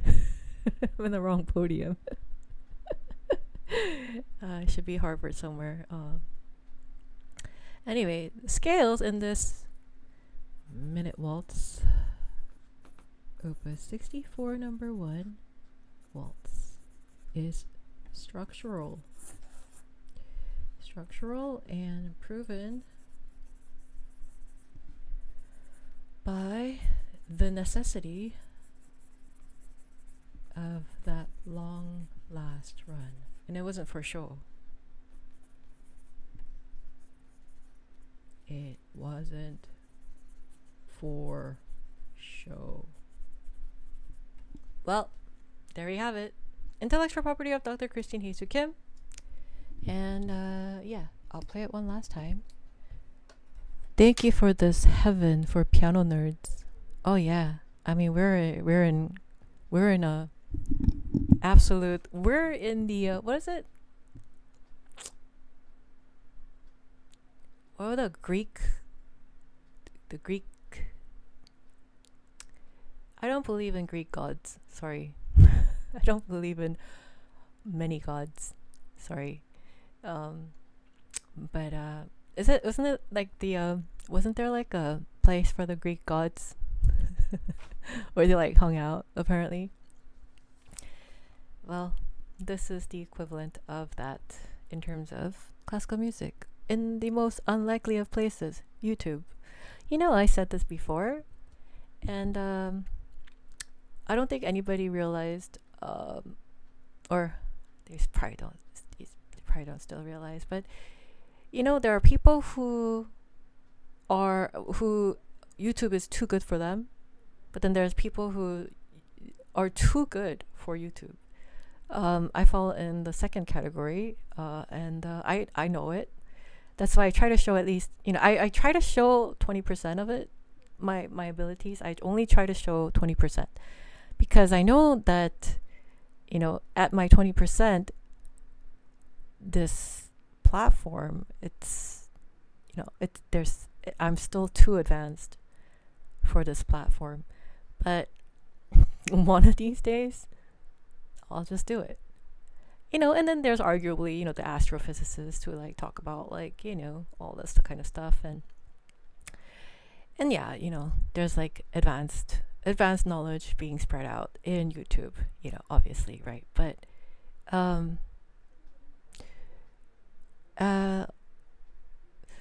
but let me tell you,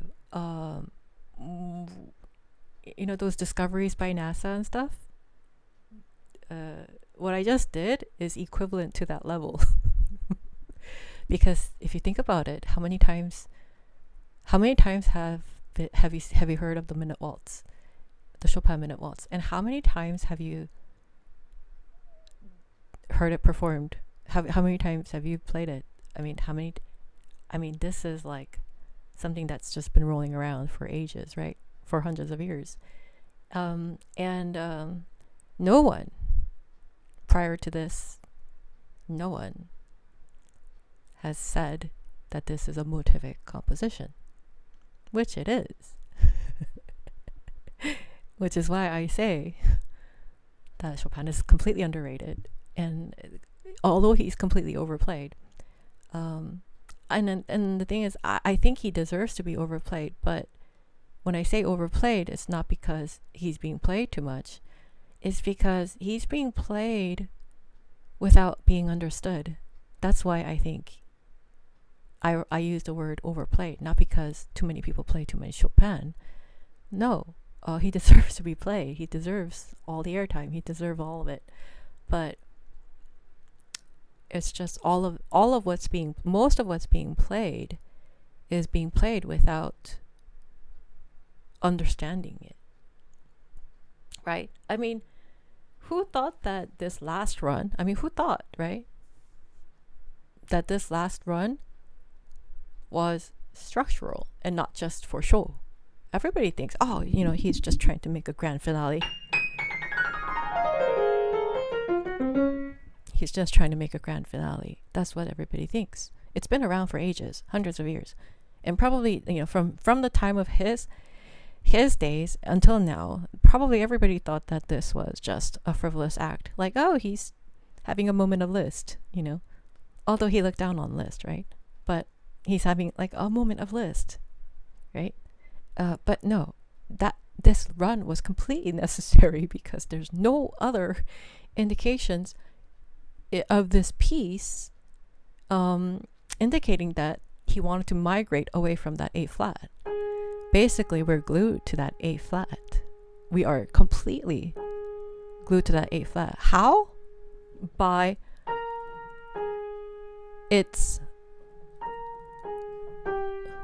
he just encased us further and further and further and further the whole entire time, that A flat. And that's what the beauty of this piece is that prying us off of that A flat, even though we're staying at A flat and nobody realizes that we're just staying on A flat.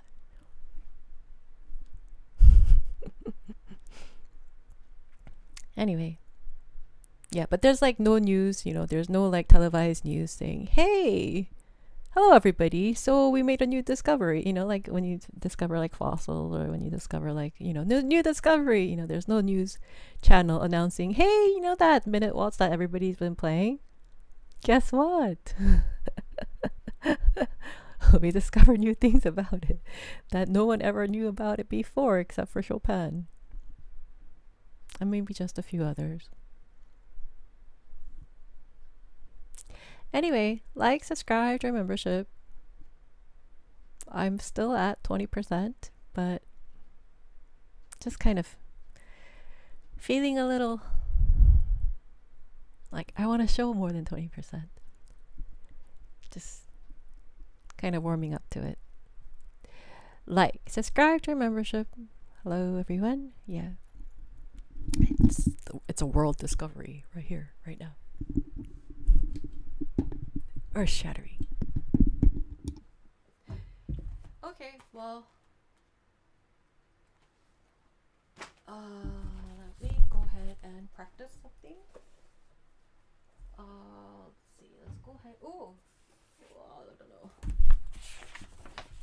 People like this piece, huh?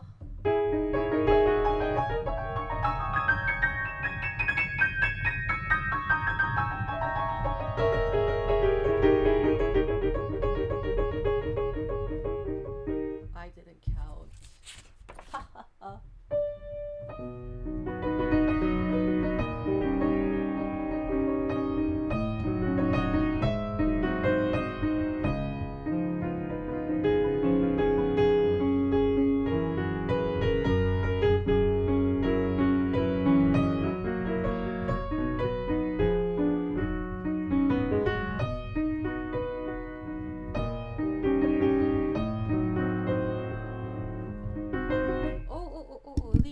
Lena says, thanks for teaching us, Christine. Yeah, no problem. Yeah, my pleasure, Lena. Yeah, glad you enjoyed it. Yeah, now you could play Minute Waltz, knowing every single detail of it. Yeah, go, Lena. Go. Yeah. Yeah, leave a strum. Yeah, I think it was sticking out of the bookcase. I think it just wanted. And I thought Chopin and Liszt were BFFs and they dogged on Grieg. Well, actually, okay, so BFFs, news. There's no real BFFs when it comes to composers. Because composers, they operate in their own worlds, right? So it's kind of like one galaxy clashing with another galaxy. Because if you think about a composer at the center of the galaxy, right? Then they make all these compositions, right? So like Schubert wrote like 600 songs or whatever, and then Chopin wrote how many pieces, in his 30 something year span, relatively short, and then Liszt wrote how many pieces, and he went through how many transformations, and he invented symphonic, these forms, right, and stuff like that, right? So then then you get all these composers, right, that live in, their own galaxies. They have their own world, right? And then, they might be cordial. And they might be like, oh, yeah, we like you. I like you. We like each other. We're good. We're bros. Yeah. Fist bump. Yeah.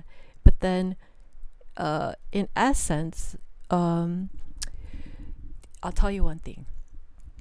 Liszt and Chopin, if they were besties, which I doubt they were real besties, but if they were besties, it was probably because of Liszt, because Liszt was besties with everybody. Liszt, if he was alive, he would still be a superstar.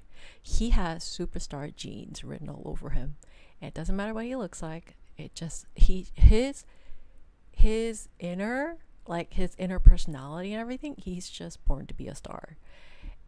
He's one of those star people that is just born to be a star. No matter what era he's dropped in, he could be a star for any crowd, just for any cause. He doesn't even have to be a piano genius, music genius or composition genius. He doesn't have to be a genius. He was, but he just didn't have to be. He didn't even have to be inspired. He was just a really good sport. Very likable, he respected a lot of people. He probably respected Chopin a lot. But I hesitate to say this, but it's probably the truth. Chopin probably, aside from Bach, Chopin probably didn't respect a lot of people, because not necessarily because Chopin was a snob and he was, yes, he was a snob, but and I hesitate to say this, but he was rightfully so. If there's anyone deserving of their huge, big ego, it would be Chopin, because he was a genius above other geniuses. And I could make a case for this. There's concrete proof that he is. But, and that's why he's always, underrated, underappreciated, and misunderstood and misinterpreted, like, for hundreds of years. His music has been rolling around for hundreds of years, right? But without anybody really knowing what it's about, and it's not like they care. Like, nobody cares enough. All these Chopin lovers that say, "Oh, I love Chopin," and I just kind of look and say, "Do you really?" In my head, sometimes I just say, even like when I don't listen to Chopin international competitions because or Chopin international competition winners, or Chopin competitions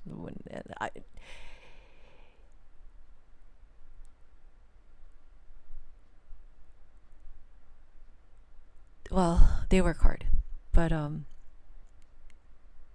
working hard and working smart and hard are two different things. In any case, I doubt that Chopin had any real respect, especially around his time. I don't think he respected anybody else more than he respected himself. And I understand why, although I think he should recognize Liszt as one of the most versatile composers ever to exist. Liszt could adapt to pretty much any styles, and he understood. So Liszt's greatest asset was that he understood other composers really well, and he loved Schubert, meaning he had great musical taste too. Not only, and he understood the psychology of human beings, so much so that he became a rock star. When we, and off tangent, when we respect, successful business owners or viral content creators, or when we respect, these, overachieving people who have reached money, fame, and all that stuff. What I think is that, yeah, sure, having money, having fame is convenient. It gives you power and all that stuff. But what I think that the people, maybe subconsciously, I don't know, what I think everybody kind of respects is that these people have cracked the code, right? So it's like, oh, they've unlocked this secret formula, or they've cracked this code to becoming, this or that, or, is what I think it is, and in terms of cracking the code, Chopin, absolutely, and Liszt, absolutely, but I still don't think that deeply in core that they were not as best friends as they each thought, because if Chopin had been really truly besties with Liszt, then he would have done a lot more for Liszt, but he didn't. And Liszt, yeah, he did more for Chopin than Chopin did for Liszt, but it wasn't like a complete exchange of, there's no such real evidence, like a overflowing amount of evidence that these people did that. So I don't believe that they were like besties. Plus, one was healthy and the other one wasn't. So I don't know if a healthy person and a very unhealthy person, have similar lifestyles, right? To share whatever they're doing. And Chopin mostly hung out in his, whatever, and then Liszt was busy surrounded by, you know. And so, anyway. Well,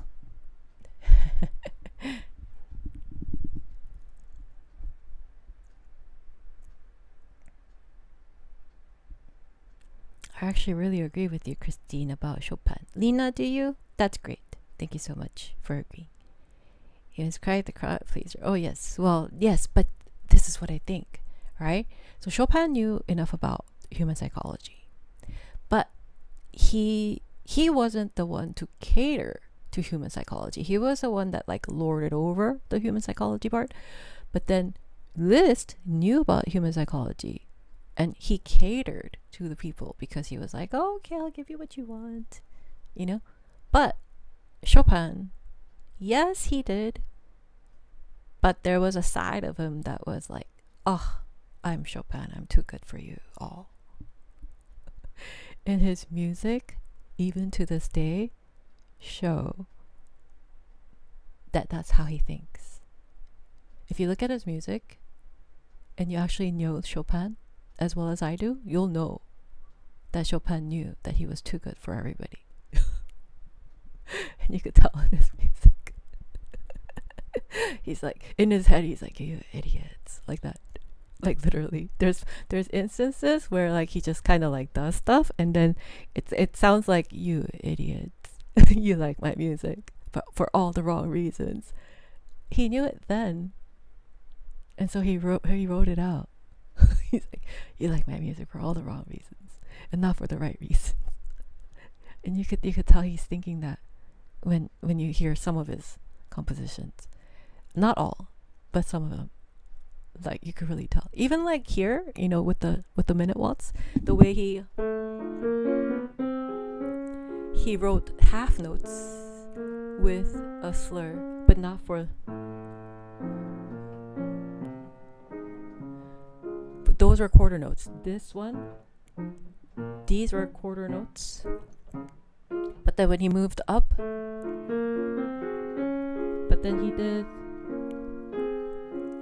that, and he made it really obvious. So he's just saying, I did this before, but then you're not noticing, so I'll move it up an octave and make it very obvious. You know, that's one of it. That's how he showed, you know, in a very passive way, like, ooh, you don't notice anything I do. You're not on my level. And this one he did gently, but there's one that he does pretty aggressively, and once you see it, you can't unsee it, because it's like, oh, okay, Chopin, okay. But like, but yeah, if you're used to, you know, the decoding Chopin, you know, because I do it in instant, and when I decode Chopin, like in his earlier works, he's like, yeah, I'm really excited. You know, like when you listen to his earlier works, he's just very fresh out of the egg, you know, just freshly hatched. Like, I'm so happy to be composing. I love music. And like all of that innocence is there. But then the more and more you go, you know, the more you go into like his later works and stuff like that, then he becomes like, you could hear his jadedness out of, like, you know, he's just a little jaded. He's like, you have no idea why this is so good. You think it's good, which I don't think he's unflattered by that, but then he knew no one was on his level, hearing everything that he was offering.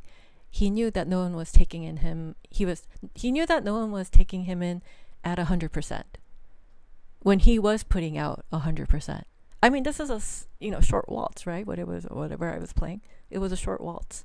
So he knew though, and he knew then what he knows now. And if he comes back, he would be even more disappointed. In any case, like, subscribe, join membership. Hi.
$3.50.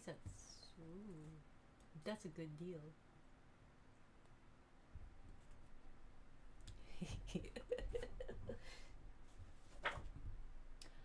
Hello everyone, hi, like, subscribe, join membership, hello. Bravo, thank you. Christine knows so much, that's so cool. Thank you, thank you.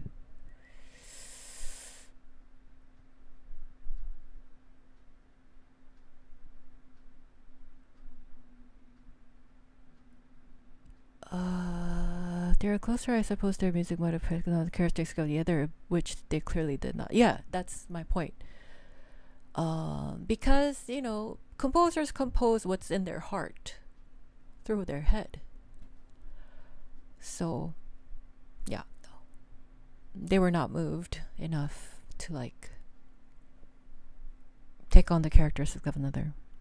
There was no fusion, there's no such interaction between. Yeah, so any case, Christine knows so much, that's so cool, thank you. Yeah. Christine, can you play hammer clavier? No, I don't want to. Bravo, thank you. Christine, play awesome, thank you. Yeah. No collaboration. No, not really. How do you find what's in your heart? Well, in the court of law, the way to determine a person's heart, right? They call this mens rea. It's a Latin term. It's a Latin term that it kind of overarches throughout the law studies, right? It's called mens rea. And pretty much measures somebody's intent or what's in people's heart by their actions. Not what they say, but what they do. And even more, the patterns of what they do. So it's not per se that what the words do, but it's the actions that a person constantly takes against another person. That's actually taken very heavily in the court of law. So for example, you know, if you're nice to somebody in their face and says hi, and they're like, you know, pretty cordial, but then constantly like picks on you, right? But there's like no real reason to pick on you. But it's like, oh yeah, you know, it's very nice, you know, but then, you know, constantly picks on you. and then, you know, finds problems when there is no problem. When they constantly do that, it actually, in the court of law, that actually gets weighed in to, you know. So I suspect it's the same in outside of court, I guess. Yeah. It's the repeated actions, or in some cases, yeah, it's the repeated actions that show a person's heart. So, yeah.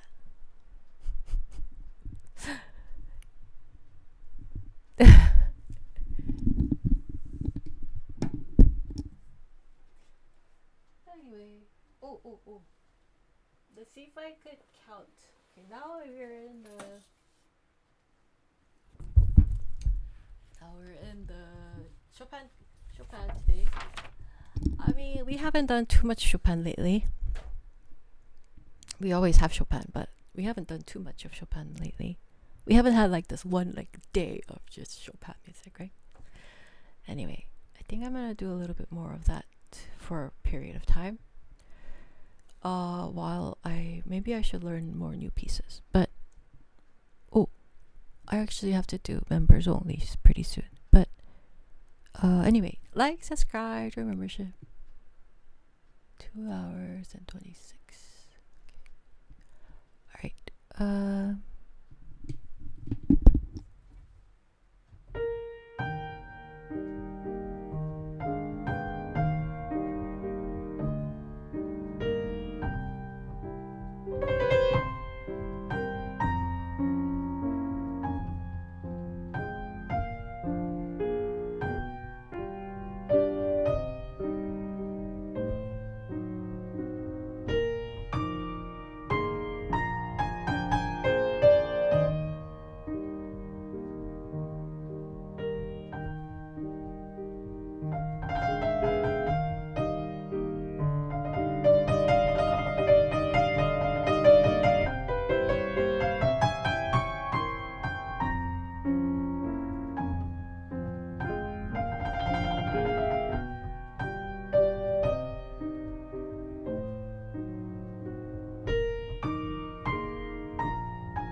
1, 2, 3, 4, 5, 6, 7, 8, 9, 10, 11, 12. 1,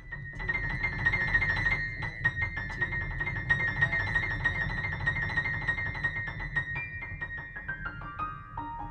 5, 6, 10.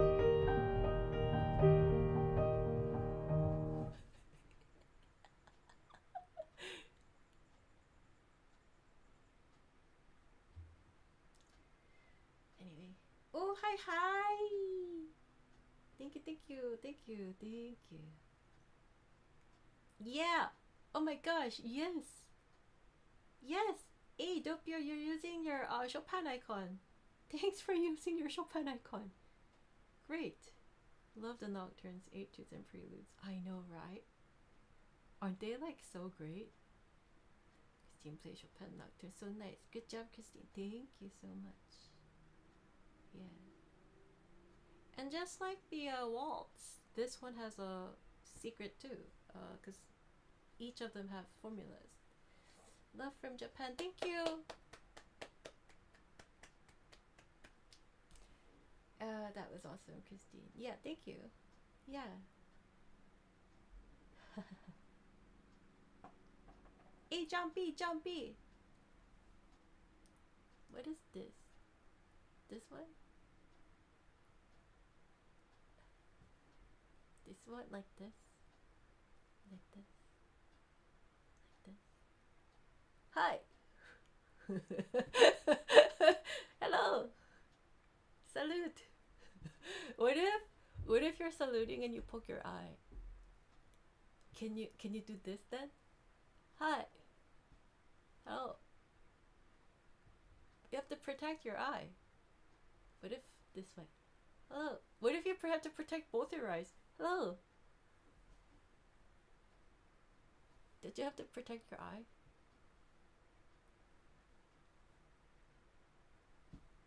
Hello. Can't you just do this? Hello. What if people have to protect their eye? What if you poke your eye? Hi. Salute. I would poke my eye out, I think. Yeah? Hello. Yeah, I don't know.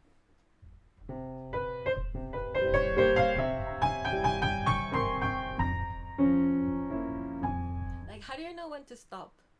You just go like this in front of you? But what if you can't, what if you can't stop? Then you poke your eye. Anyway.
YOLO today.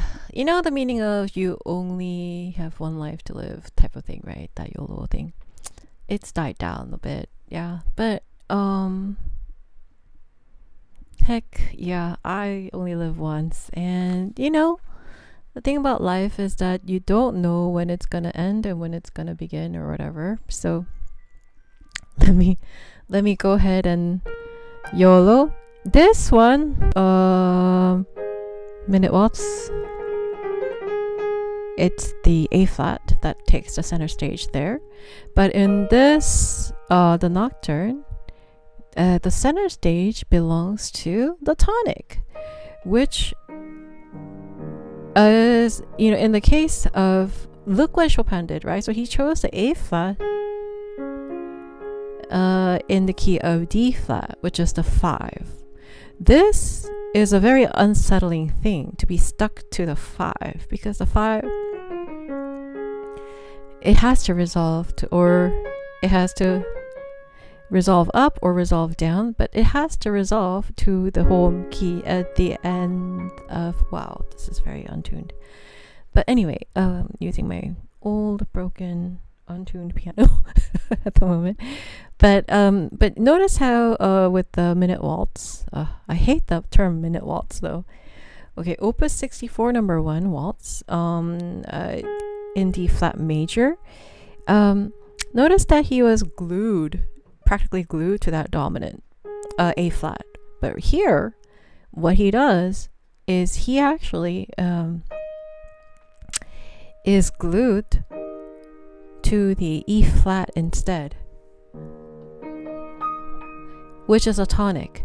Now, what's the significance of that? Being glued to the dominant, being glued to the tonic. Well, he realized and he understood, Chopin understood, that this is a nocturne.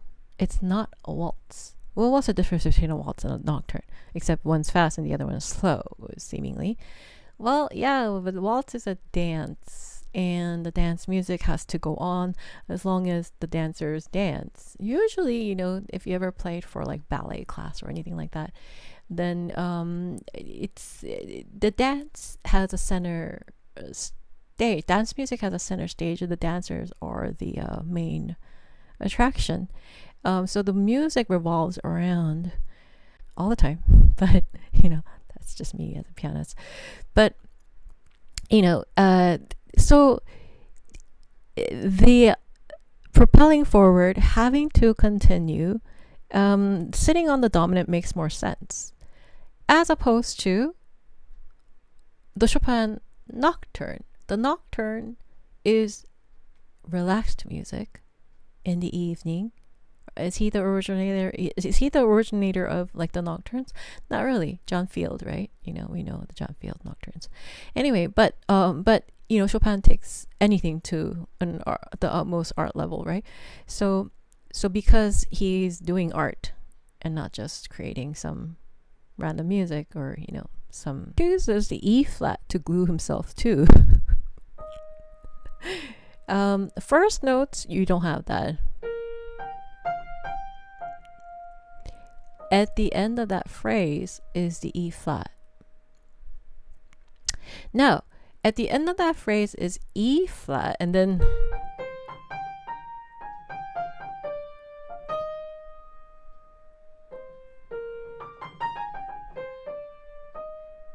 he meanders through other variations, other possibilities of, you know, but he gives an E natural. And so we think when he gives us that E natural, we momentarily think, oh, were we wrong? You know, people like us, we think we have Chopin figured out, but were we wrong in thinking that the E flat is the one that he's gluing himself to? No. The more he tries to deter you away, sometimes, is you know, they try to make like a you know, like, oh, how many fingers am I holding? How many fingers am I holding? How many fingers am I holding? This kind of distraction, it further confirms this E flat. You know, I read a really funny article. It was not an article. It was just kind of, I don't use Instagram anymore. I don't use like Facebook anymore. I don't even use TikTok. I don't use a lot of but yeah, one time I came across this one thing that said like, oh, if a guy gets mad about a girl, like, I don't like her, da, da, da, da, da. In some cases that's true, but in some other cases apparently very like harsh, like denial, like, I don't like her, da, da, da, da, da. And then, oh, she's she's dumb, whatever. In some cases, that hard denial, it signals hard, like feelings, strong feelings. So sometimes when you look at like a composer's composition, sometimes you'll find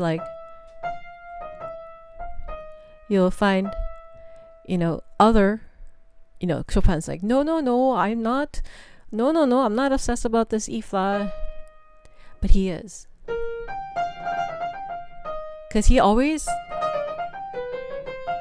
E natural,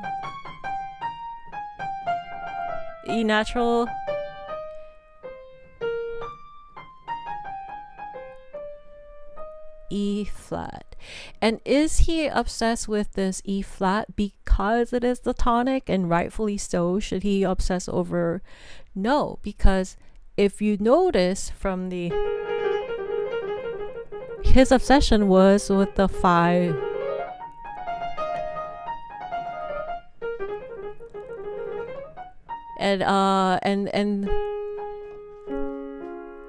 And we hardly ever, we kind of never really dwelled on the tonic, which is the 1. Yeah, but why then is he doing that with the Chopin Nocturne?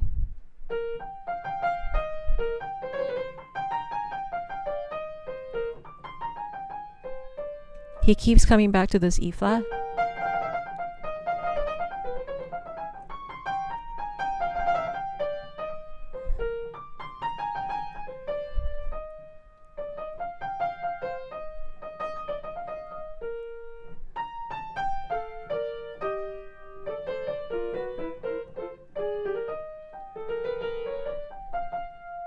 He keeps coming back.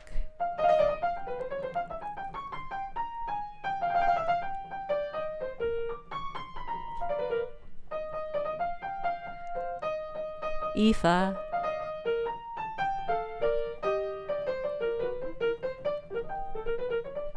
E flat. E flat. And then this is the coda. And then E flat again. E flat. E flat. E flat. E flat. E flat, and then E flat again. E flat. E flat. E flat. E flat.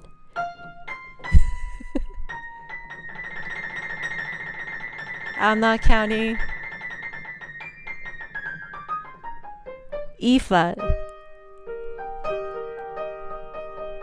E flat, E flat. Is he obsessing over this E flat because it is the tonic? No. He's not obsessing over this E flat because it's the tonic. Because he knows how to compose without obsessing over the tonic, because he obsesses over the dominant in the Opus 64 number 1 waltz. So then, why? Why is he obsessed over? Is he doing that with all of his nocturnes? So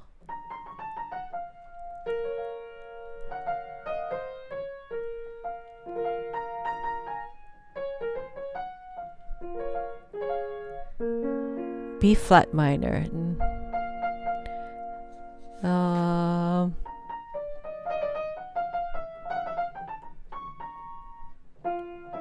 No, he's not doing that here. He's not. He's not doing that at all. What is he doing? What is he doing in the other one?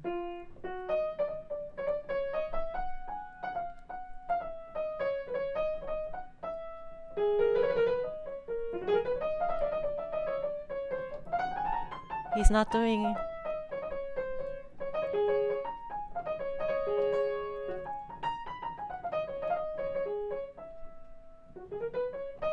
Nope, he's not obsessing over... No, he's not.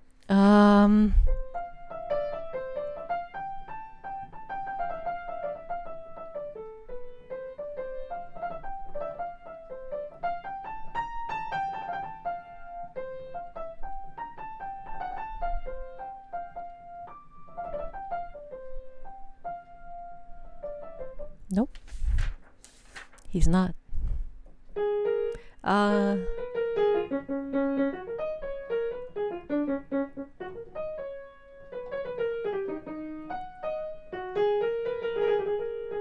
Ooh. Let's see. This one seems dangerously close to it.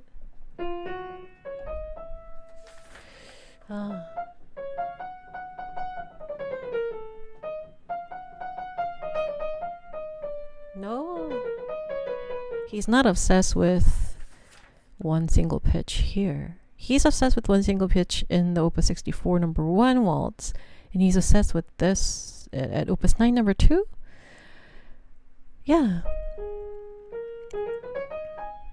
Oh no.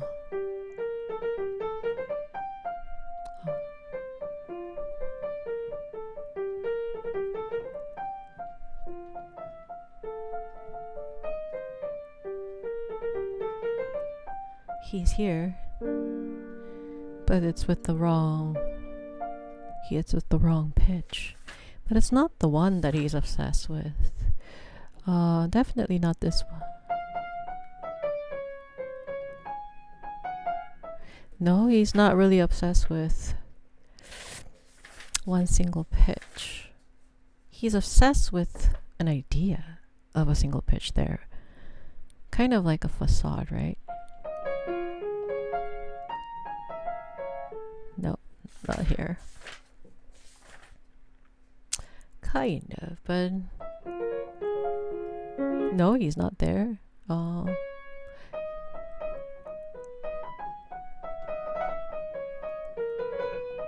No. So yeah, he is literally obsessed with that E flat in the Opus 9 number 2. Now, if we look at the reason why he's obsessed with that Opus 9 number 2,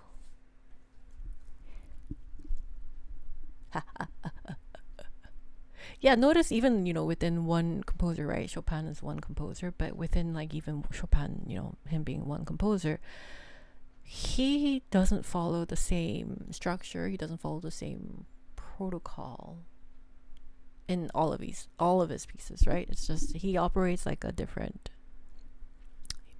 part of his heart, different part of his brain, different operational methods. This operational method is fixated on the single pitch. His Opus 9 number 2 is his obsession with the tonic note E flat. But it's not always that he always obsesses over the tonic E flat. But in this case, he obsesses over the tonic, the E flat. Yeah. Ooh, what? Thank you. What? What's going on? Ooh, members. Hi, thank you. Hey, Dopio. Whoa, hold on. Wow. Hey. Hey, welcome, new members. Sure. Well, hey, Tony. You got... Oh, dude. Tony gets... He's pretty lucky. This is like, I think it's the second time, yeah. But then he had a membership on his own too, I think. Yeah. The movie The Pianist. Oh no, I should watch it. Yeah. But I think it's the coolest thing in the world that Christine knows all this. How do you fit that much stuff in your brain? Oh, Lena, this is like not even all of what I know. This is like, let's see. This is like a drop of water, like one drop of water in the Pacific Ocean. If my knowledge bank is Pacific Ocean, what I just shared today is like a drop of water, like a raindrop, like one single raindrop in Pacific Ocean. There's so much more I know, which is why I think I should just start sharing what I know, because even if I share everything I know, I wouldn't be able to share everything I know in this lifetime, for sure. Yeah, but thanks, Lena. Thanks for giving me my flowers while I'm alive. I appreciate people like you. Thank you. And thank you, Topio. Thank you. All right. Well, congratulations to the members, and welcome to our membership. And thank you so much for Topio, and thank you so much for our new members for of being here. Thank you. All right. Yes. Great. Thank you. How do you fit that much stuff in your ring? Okay, cool. Yeah, well, now he's obsessed with the tonic E flat. Let's see. Let's put that in together here from the live stream.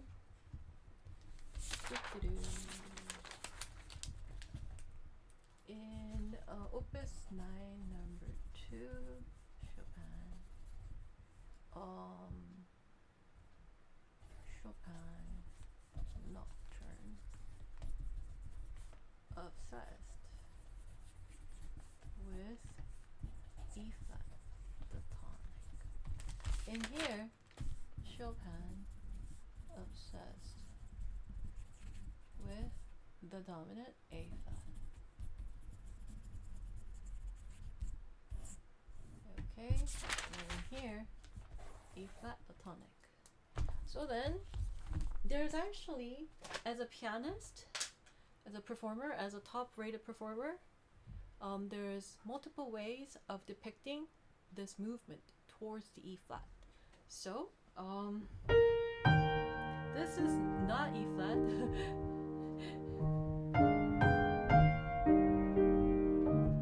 And we ease into that E flat, because we don't want people to know that Chopin is obsessing over E flat.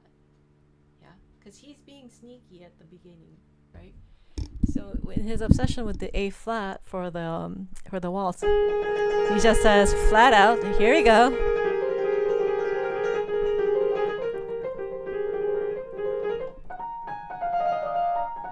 Yeah, I'm obsessed with this E flat.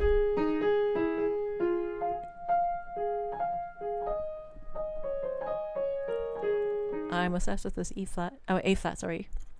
I'm obsessed with this note. I'm going to start with it. I'm going to add a 4-bar trill, and I'm going to just obsess over this A flat, the dominant, right? He's very blatant about that in that piece. But in this piece, he's not as obvious. He hides it as a final note of these phrases, but his obsession is there.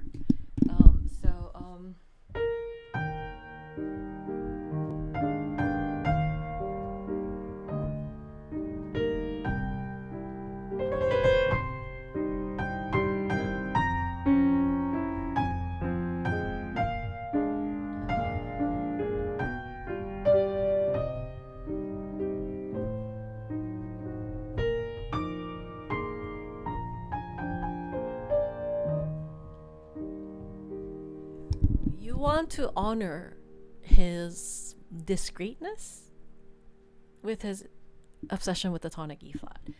So then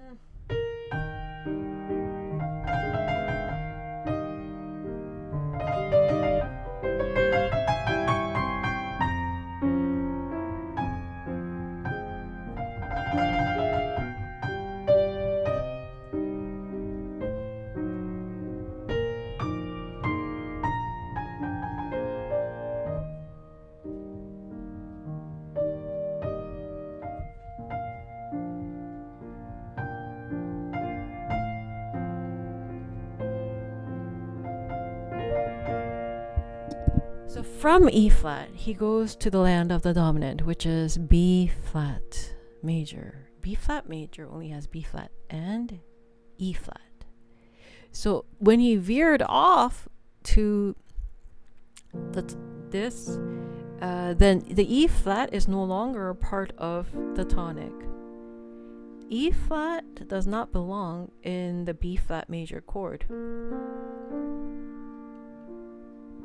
It's the fourth note, but this is not, it doesn't belong, right?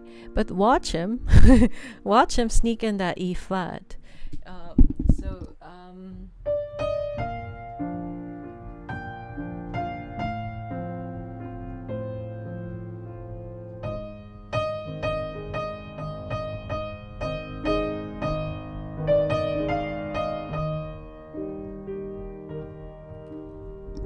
I don't know what made him brave. You know, maybe he thinks, oh, we're in the key of B flat now, so maybe I could be more obvious about my obsession with this E flat, you know, and then brings out 4 in a row.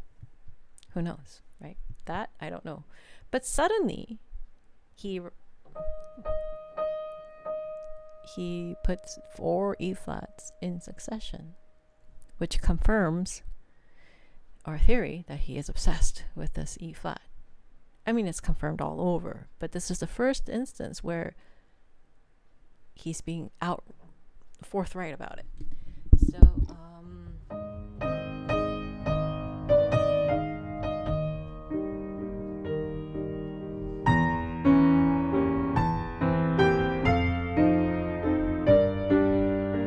with all these natural, and then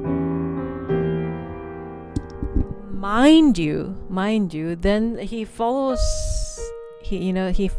this measure with E natural in the left hand.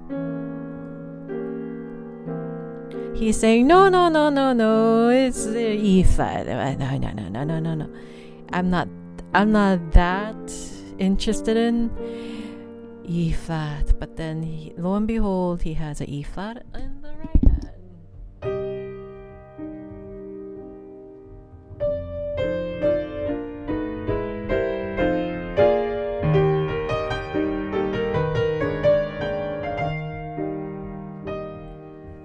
In the meantime, left hand is playing E flat, E flat, E flat, E flat, E flat. He sits on this E flat. Even if the chord changes, he's doing that on purpose. The left hand is playing the E flat and holding space for the E flat in the right hand to come while playing this E flat. Did he have to keep this E flat in the bass? No. This is he could have done E flats.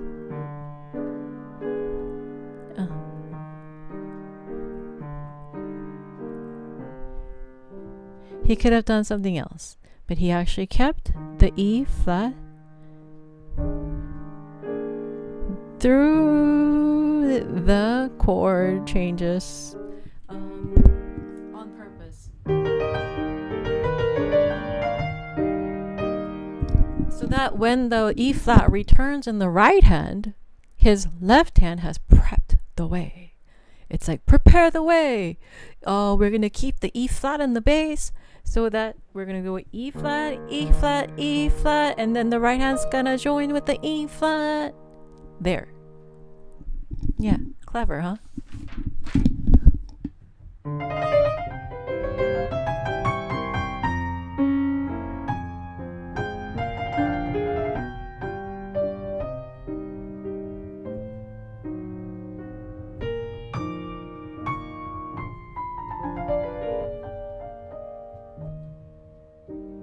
E flat, E flat.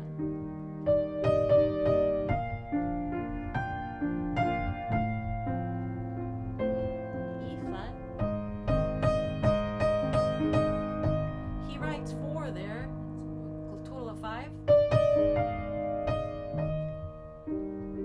There's about 5, 6, 7, 8 8 E flats in this single measure, only in the right hand, and then there's 2 more E flats here. And not to mention all the E flats in here, there's more than 10 E flats in this one single measure.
And Chopin's genius is that he could obsess. Look, he could obsess over a single note in a waltz and in a nocturne, but depending on the form, he changes how he obsesses over it.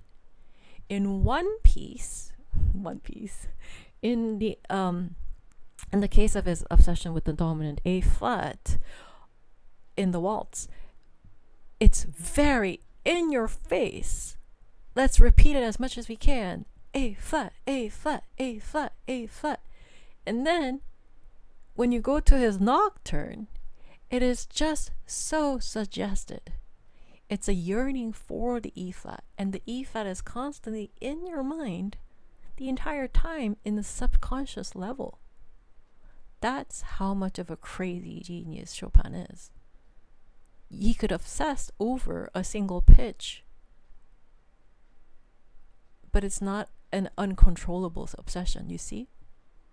When most people obsess over an idea or a person or a place or a food or whichever, it takes over, right? It's an uncontrollable thing, and it takes over, and you could see it, as clear as day, right? This person's obsessed with, this game, or this food, or like the obsession usually takes over. But Chopin remains in control the entire time of his obsession. He's literally, he could detach himself from even his obsessions, right? So then in the A flat, it says A flat, A flat, A flat, A flat, A flat. I'm very obsessed with this A flat pitch. It's it's a thing. It's a thing.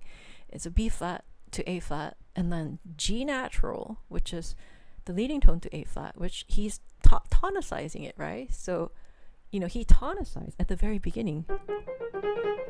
If somebody said, well, what if he's just, if this is a 5 of the, what if it's just the one chord he's tonicizing? Not really, because he wouldn't go into the G natural.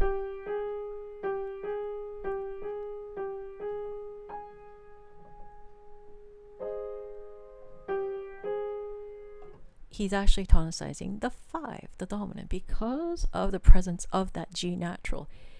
He's so obsessed with it, and overly obsessed with it, and overtly obsessed with it, obviously obsessed with it, that he writes these kind of descent and this kind of movement all over that waltz.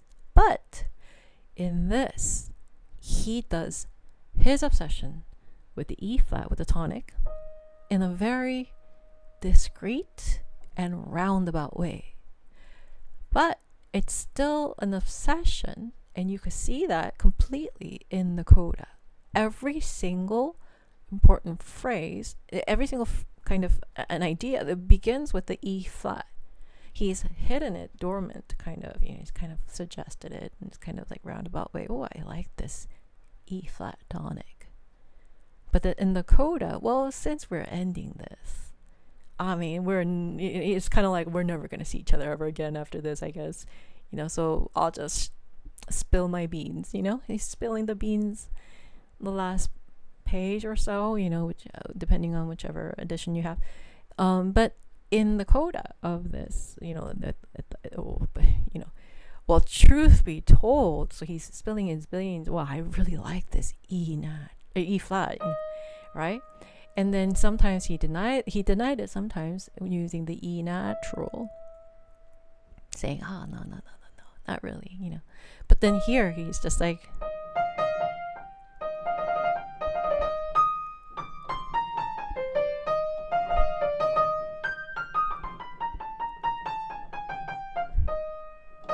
and he sits on this E flat, and which is a very how do I say this, self-defeating thing to do. Why?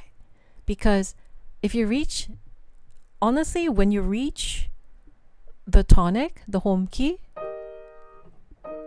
when you reach the tone key, and when you reach the home key 1, scale degree 1, what happens is all your energy, all your attention that wants to go to 1, it depletes itself, it deflates.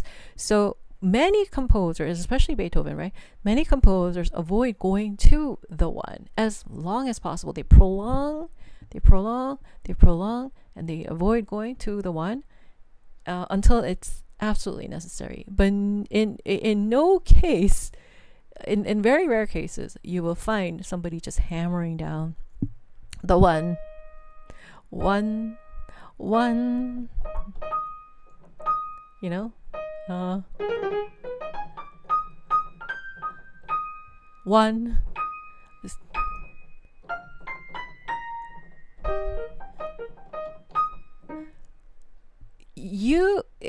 I'd be very surprised if you could find many cases in which Chopin just uses that 1, 1, 1, 1, 1, 1, 1, 1 as long as he does in this piece. I'm sure he does that. I've played maybe over 90% of all Chopin's pieces, so I could, I know the repertoire really well. But in this manner, it's just very like 1. But he's been hiding that all this time. But then he says 1, and that's the beauty of this piece, is that he makes an effort to hide, but it's always constantly there.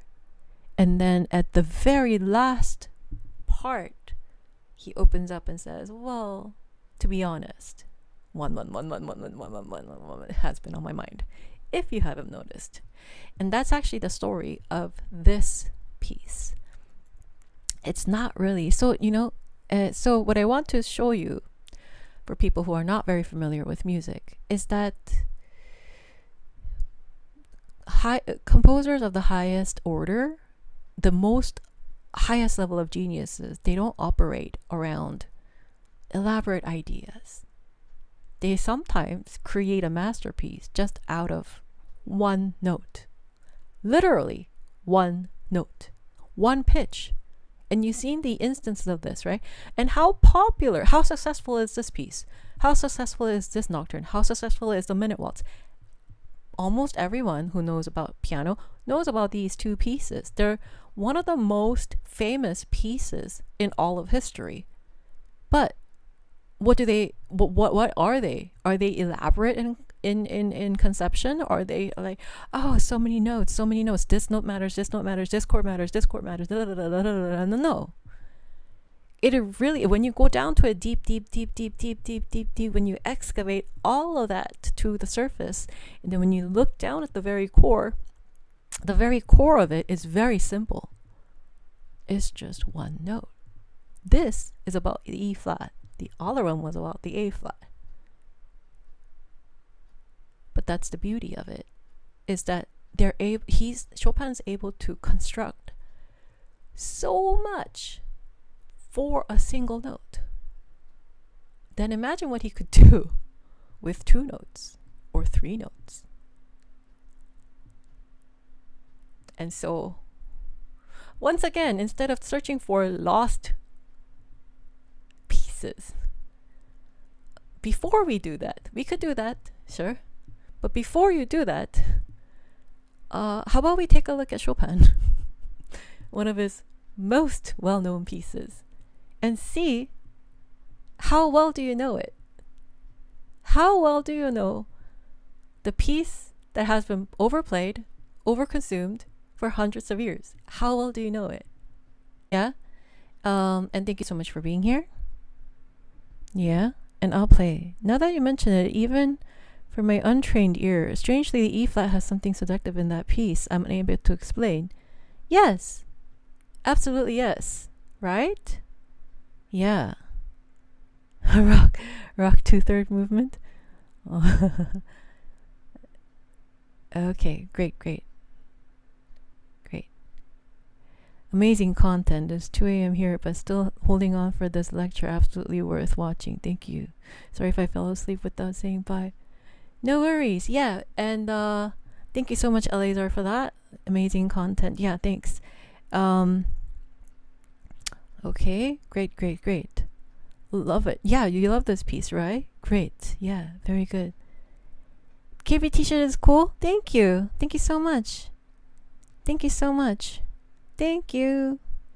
Yeah. Okay. Well. Yeah. I'm about to sign off for the members only, but I'll play this one last time. Hopefully the connection will be good. Yeah. Thank you. Yes. Isn't the movement in the chords that make the one note the melody interesting? Also, you're really smart. Actually, I haven't shown anything. This is like a raindrop in the Pacific Ocean of what I know. It's not just the movement in the chords, but it's everything surrounding it. There's a movement towards, so this is actually really genius because there's actually an urge to go to that E flat, and he fights that urge by pulling it back. So there's like imagine like little toy soldiers or whatever, and one side is on team E flat and the other side is like no E flat, and they're kind of making moves, like a chess game. But it's only Chopin. He's playing against himself. Isn't that ingenious? Come on. All right, let's go from the beginning, take it from the top, and then after this I'll go to members only and we'll do our request time. Yeah.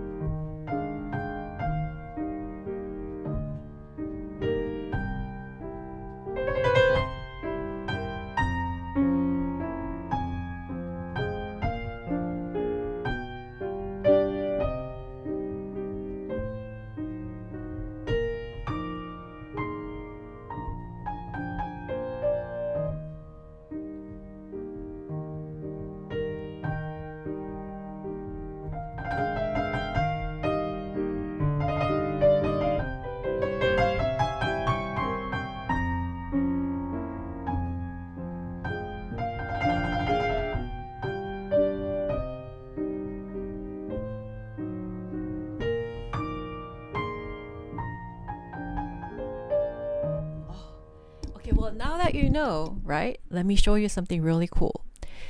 There's something called the leading tone. The leading tone is the most tension-filled note that really wants to resolve to the tonic. So the 7 always wants to go to the tonic. Now, in these several cases, there's this one famous figure. This jump to the D. And secretly, it really wants to go to the E flat above it. But it drops, thereby disappointing you. Chopin writes disappointing stuff over and over and over and over and over again, so that when you reach the coda and you hear all these E flats, because you have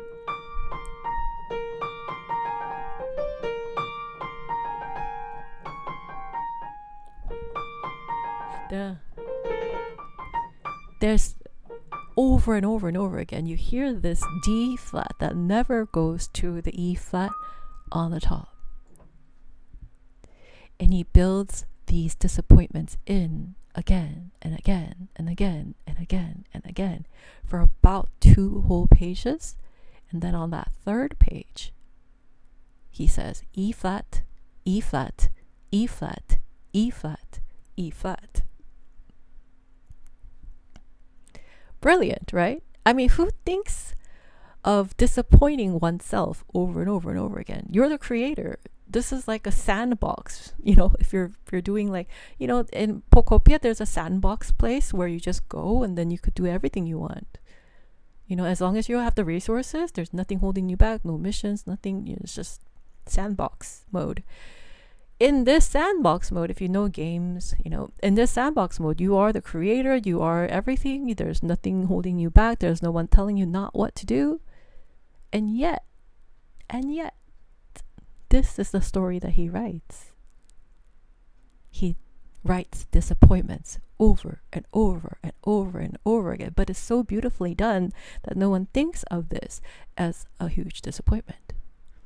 Everybody thinks, oh, this is so pretty. It's just so pretty.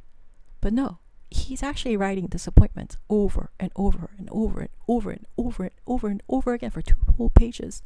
And on that 3rd page, he says E flat, E flat, E flat, E flat, E flat. And that's actually the overarching outline. And look how simple it is. And look what a masterpiece he created just out of these simple things. It's not about the chords. It's not about these notes. It's not about how many chord progressions that get you to point A to point B. No, he doesn't do that.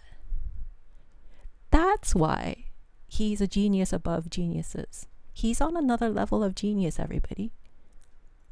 And when you get to the very, very, very, very, very top, their ideas become extremely simple. It's not about the chords. It's not about the melody. It's not about the proportions. It's really not about anything. But they're in the very core of the ultra geniuses, in the realm of their own, in the world of their own. The ideas are very simple. Very simple, singular ideas that's carried out elaborately. There's whole symphonies built on these singular ideas. Entire 30 minutes on this single idea.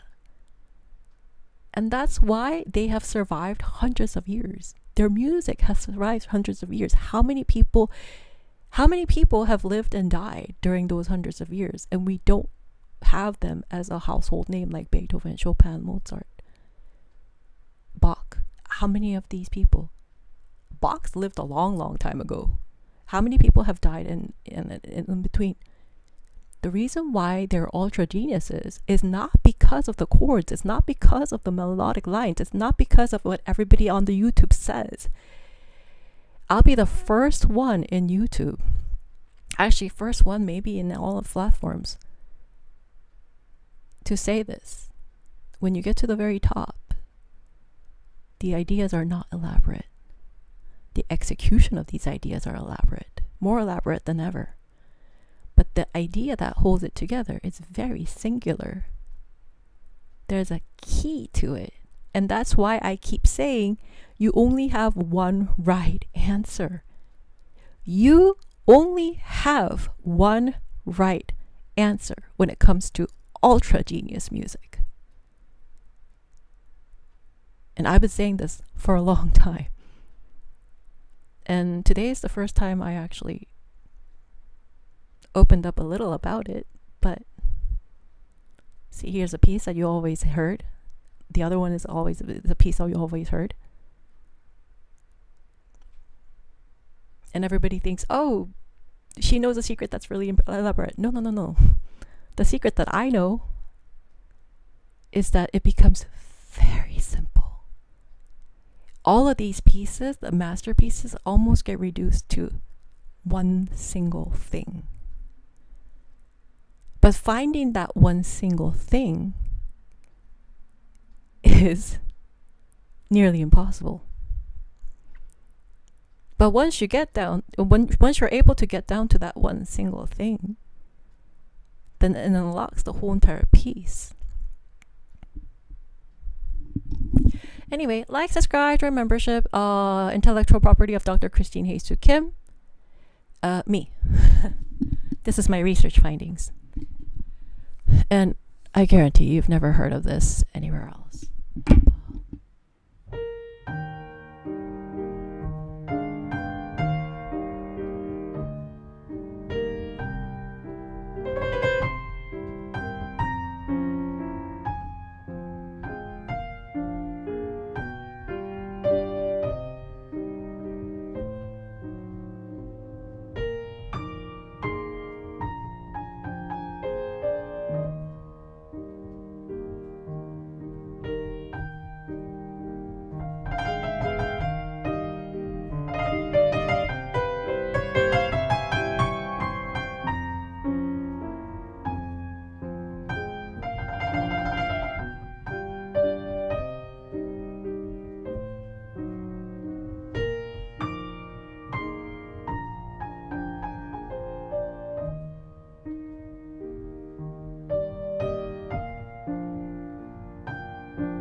Before I go on, I'll show you another instance of a big disappointment. He does this often.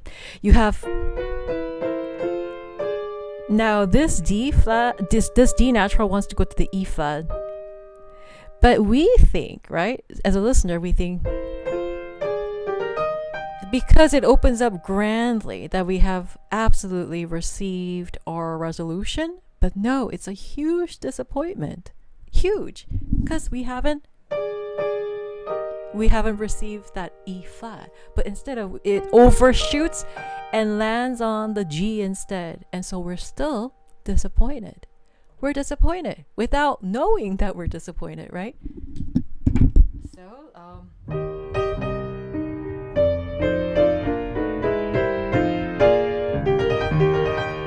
get the E flat on the bass, but we don't get it in the right hand.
the joke is that after this, he does the D natural one more time.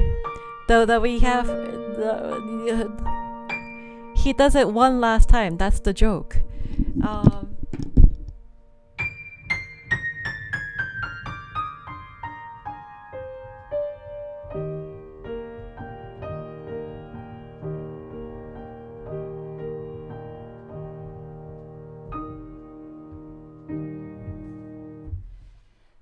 In any case, that's the famous. These are the famous Nocturne and the Waltz. It's overplayed, and it's underrated. Grossly underrated. These pieces operate with the nucleus of a single note. Intellectual property of Dr. Christine Hye-Su Kim. These are my research findings.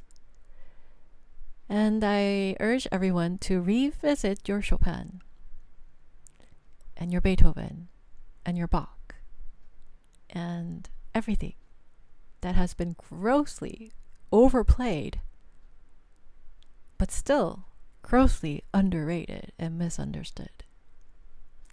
I urge you, we should do that first. Because, and only then, if then only then, is our musical understanding sound enough to discover new territories. If we don't understand the actual structure of what we are familiar with, we're so familiar with these pieces, but if we don't understand the underlying structure of and the nature of the ones that we're so familiar with, then why do you think that if we encounter unfamiliar things, it's better, or that we're going to be able to see it for what it is, if we can't even do that with the familiar things, right?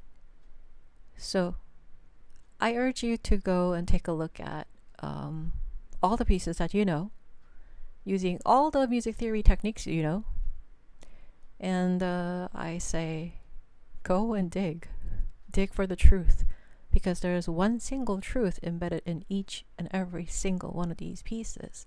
There's one single truth, one right answer. There's one right way to play this, to understand this. And whoever shows that understanding the best is the winner of the interpretive performance, or whatever it is. But without the understanding of the underlying truth, and the truth is outside of what I feel as a performer, what I think as a performer. No, it's embedded in the sheet music. So study the sheet music, study the score, discover the truths, and I wish you all the best. And if you haven't done so already, please start learning piano. It's very fun. Like, subscribe, join membership, Intellectual Property of Dr. Christine Hye-Su Kim, and intriguing. Thank you. Thank you.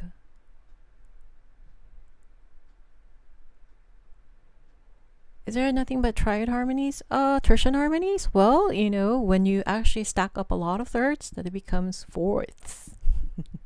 The extended chords, when you play in different inversions and stuff like that, it becomes fourths. Lena, okay, I'll revisit the piano pieces. Yeah? Amazing, Christine. Thank you, Lena. Thank you so much. Thank you for the lecture, Professor. You're welcome. Great. So good. Yeah, thank you so much. Well, thank you. Beautiful, Christine. Thank you. Thank you. Truly remarkable insight. Thank you. No, I am not.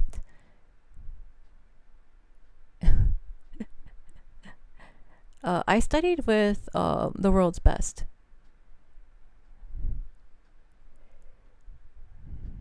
I studied with historic legends. I'm their top student.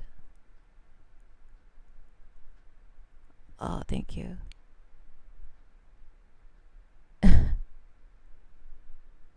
Thank you.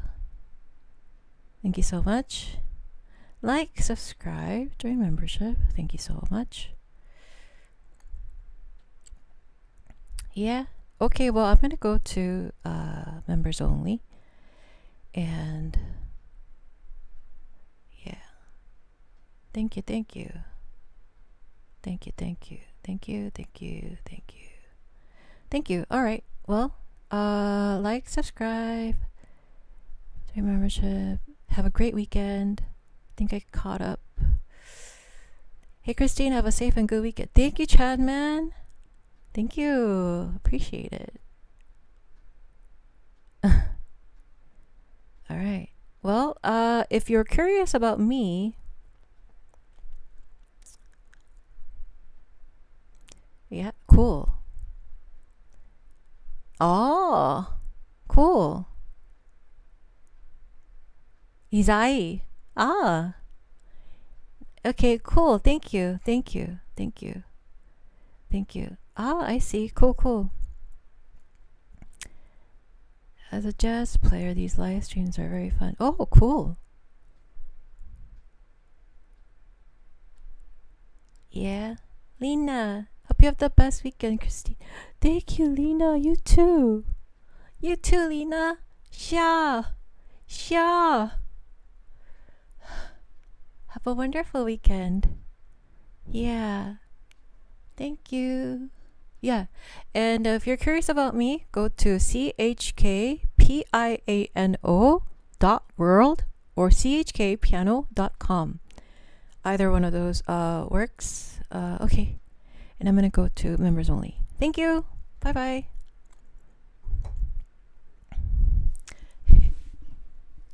Okay, just a second. Bye.